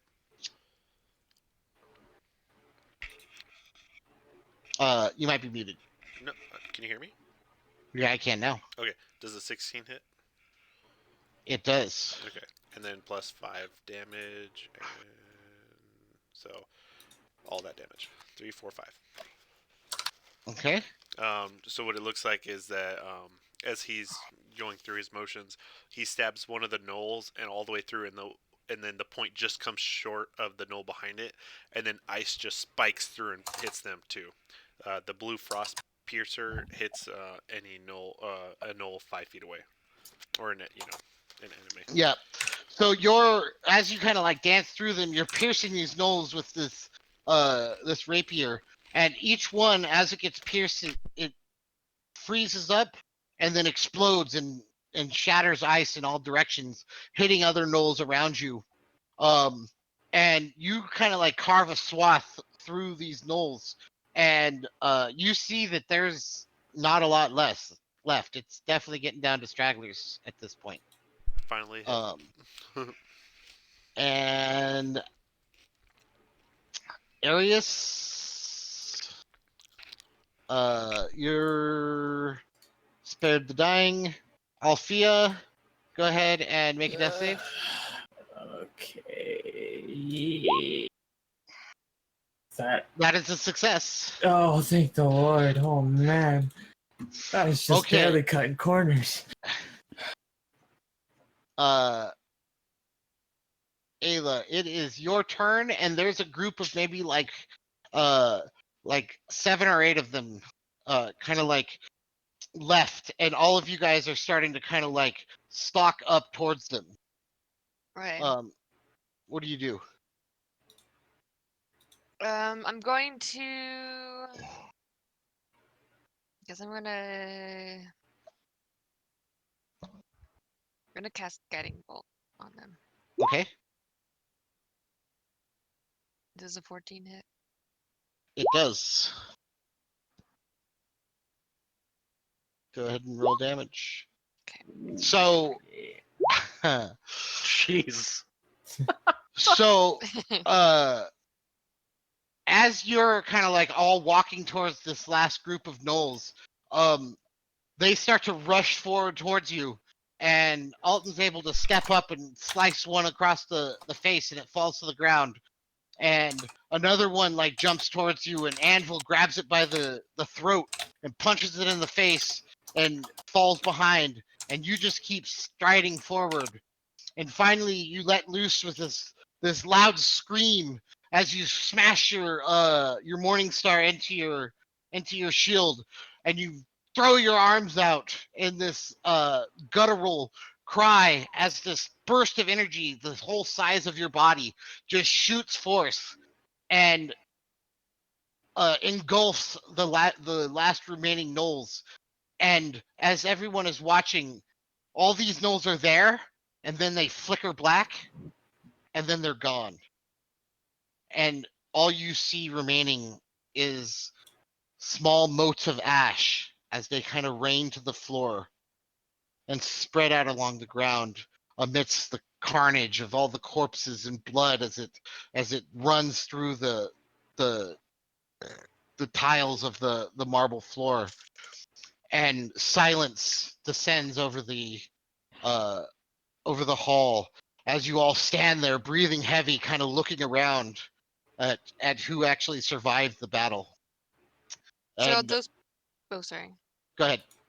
The people that died at the beginning, they're like still dead.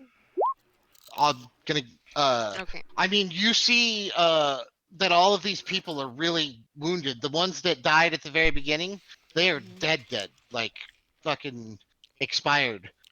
You see as Eldrith is still slowly breathing raggedly with 2 swords protruding from his chest, and you see as Garvin has blood running from his throat onto the ground, and he's breathing just barely shallow.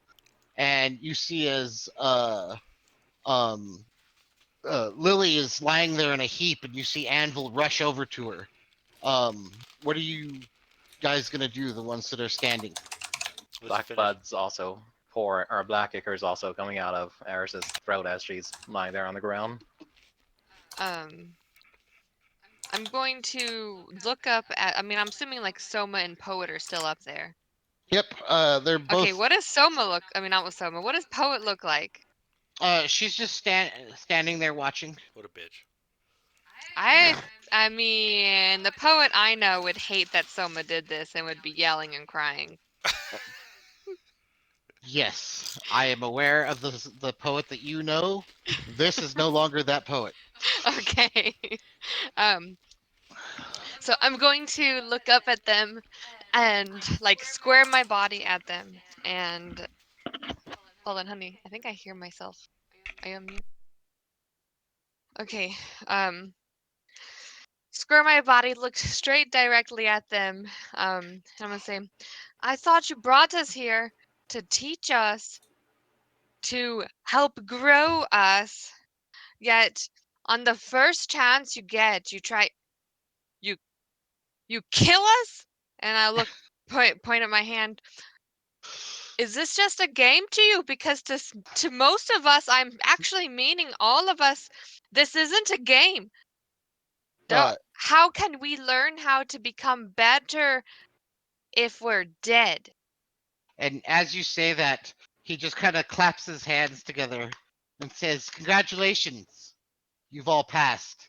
And he snaps his fingers, and a rush of robed figures come rushing in, and they kneel at the bodies of those that are still alive, and start casting healing spells and everything like that. And as Eldrith and all of the people start to wake up, he looks down at you and he says, "I told you that you were here for me to test you. You said test, you didn't say kill. Huh? If you fail the test and you die, how is that my fault? You should have performed better. However, Again, you all of have to you, think no. And I'll put my finger up at him and like interrupt him just like that. uh, You claim that this is a school. We are new entry students. You can't expect us to all survive a death battle uh, and and just call it a test. What he is this? he looks down at you and he says, "Ah, Ayla, I expected this from you. Let me ask you: if you're in the cave fighting an owlbear, do you think he's going to wait for you to get better, or do you think he'll rip your face off the first chance he gets?" I think if I'm in a cave fighting an owlbear, I would have been putting myself in that situation and not in a school where I thought I was safe and going to be learning something. Oh, did you not choose to come here? Chose to came here to learn. And have you learned nothing from what had transpired tonight? Hmm. Learned something. And I'm Ah, just gonna turn my then I back on guess him. And I'm as you gonna turn put your my back, hand up. Like as I turn my back on him, I'm putting my hand up as if I'm just dismissing his word. that's fine. He laughs for a second and he says, "Ah, I've proved my point. All of you, you have passed the test, except for those of you who are dead or unconscious." And he says, "Ah, now to your reward. All of Ronan, you get out of here. that are still conscious, you guys get first choice of rooms. Isn't that an excellent reward?" And you see as bodies of students are being drug away, trailing blood onto the floor, and they're picking up Knoll bodies and carrying them out of the room. Um, and Poet kind of just looks down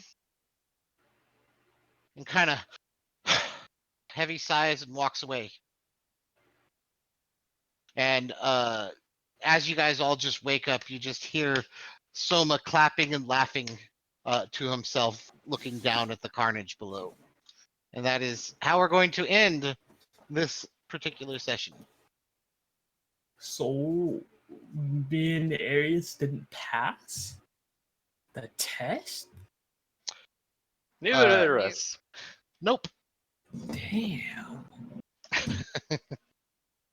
Oh well. Back off Uh, to what's it called again? uh, you didn't. You're not like kicked out of the school. You failed the first test. I blame So the what- fact that they let a horde in. That's what I'm gonna go ahead and do. Security here sucks. So what'd you guys think of the first session? God, he rolls, man. You didn't miss a hit. I know they were pretty good. Kind of Uh, expecting you to roll a crit at some point. I did if I'd had advantage on it, but yeah. I meant it to kill most of you. That was the goal of this encounter, was most of you to go unconscious. So wait, are And- we conscious technically now? Yeah, Like a battle or something? I told you, Okay. like the people came in and they healed all of you. Okay. Yeah, only none of the main characters died. Basically, the side characters were there just to show that it really was deadly, that you can die. Oh, I'm so glad that that guy that I couldn't understand died. Yeah, he's back alive now too, though. Damn it. Nope, he's dead. No, they healed him. I don't So know why you wait, guys. wait a second. Did they heal us before Soma said anything? They were healing you as he was talking to uh Ayla. Beta. Did he Uh, say everybody failed before he was talking to Ayla, or after though? After. So then I was technically conscious at the time when he said that everybody that's conscious passed. You can believe whatever you would like to in your little I brain. passed. Let's go. Absolutely, I'm sure that's how he sees it. And just for a little side note, you see that there's somebody standing next to him with a book open, like furiously writing in it. Okay, Okay. that's very odd. Clearly writing down who lived and who died. Yeah, I lived. Not Uh-huh. here. Absolutely. By the way, that's the only kind of. I just thought it would be fun to do the big horde battle on the first night, make it epic instead of whatever. And you guys did not talk to my characters as much as I expected you to. My Like you're character gonna- just doesn't talk a lot. Yeah, it's fine. It just means I'm gonna have to be better at introducing the characters to you guys. Like In our making them. defense, we aren't poet. We don't like talking to your characters as much. That's very true, but just saying. Nothing wrong with your characters. Just, yeah, players. Oh, for sure. What did you guys think, though? Are you guys It still? was interesting. Yeah. It was different than anything else that like we've pretty much done, which was nice. It was new, so I like that. Yeah, I'm curious. It was harder than I thought it was gonna be. Oh yeah. Yeah, It's Those not were gonna be hard rolls, man. not Yeah, gonna be dude, you, easy like, this yeah. time. You didn't miss a single freaking attack, basically. Nothing less than 16. Like, Your attacks always hit jeez. every single party member. Jesus Christ, yeah. Yeah. Oh, It I took know. me using spell to not get hit once. And so, just so you guys are aware, and I'm gonna role play this, so you guys will find out. But I just want you guys to all know that it's not gonna all be like combat tests and shit like that. Like I actually am keeping track of who like passes different tests and shit like that. So that at the end there's gonna be scores that I give all of you. So I This is gonna be passed like- the inspection test on the first part. This is like My Hero Let's Academia. go. You need like rescue points. Well, like, because like the cool thing about the way I'm doing this is, like Ugna can change the tower to whatever I want it to be, so I can put you guys in all kinds of little scenarios and see how you guys perform. Guiding bolt is Yeah, that shit is ridiculously ridiculous. strong. It's so Insane. To Is that a have it regular fucking spell? first level, Yeah. Yeah, it's ridiculous. Nice. That's pretty sick. And it every time that you upgrade the spell level, it goes up by another 1d6. Dang. It's freaking ridiculous, man. Mm, As soon as I saw you guys roll that, I was like, wait, is that really what that does? yeah. That's crazy. Yeah, it's dumb. I don't. And the reason I made it hard also is because you guys had freaking what 8 9, 10, like 15 PCs basically fighting against these gnolls. Yeah. That's true. Yeah. So, and if I'd have done every single little one, this fight would have taken our entire Yeah. lives. Yeah. Definitely Yeah. had to group it up. That was Yeah. a good way to do it. The only thing I was worried about, which didn't actually occur, was I was worried that like you'd do a really good roll and just like instant one shot most of us, which Yeah. surprisingly didn't Oh. happen. hmm That would have been I horrible. mean, I was trying to like I wasn't giving any of the monsters their bonuses. So like uh it was basically a D4 was the maximum amount of damage that the spear could do. And then I think D5 was the maximum um a bite could do. So but It's gonna be did you, interesting. so do you guys like the setting and stuff like that? Is like were you Yeah. interested in anyone? I'm excited to play next week. Shit. I'm like my character wants to confront Soma so bad. like, even though I know that that's a terrible idea. Who's all but- dead of the other people? What's up? Who's all dead? So none of the main characters are dead. Garvin went unconscious. Okay. Eldrith went unconscious. Goru went unconscious. But none of the named characters died? No. Okay. Just like when you guys went unconscious, the named characters, Mhm. I'm rolling death saves for. Okay. Yeah. No, I was just Like checking if- if I needed to cross anyone off my list. I'm not gonna lie, Garvin had two failures. Oh, I wish they would have had the third. So if you hadn't have killed them, it's possible Well, he would have completely He died. accidentally got hit by one of my ice shards, a stray one. Well, he was unconscious. A very so that would've been precise automatic stray death one. save. Accidentally. Let's leave it at that. Can you do a sleight of I'm- hand? Just kidding. I mean, if you guys had wanted to kill him, that was more than reasonable. Nah, Like- I was like, someone's watching. I ain't doing something shady.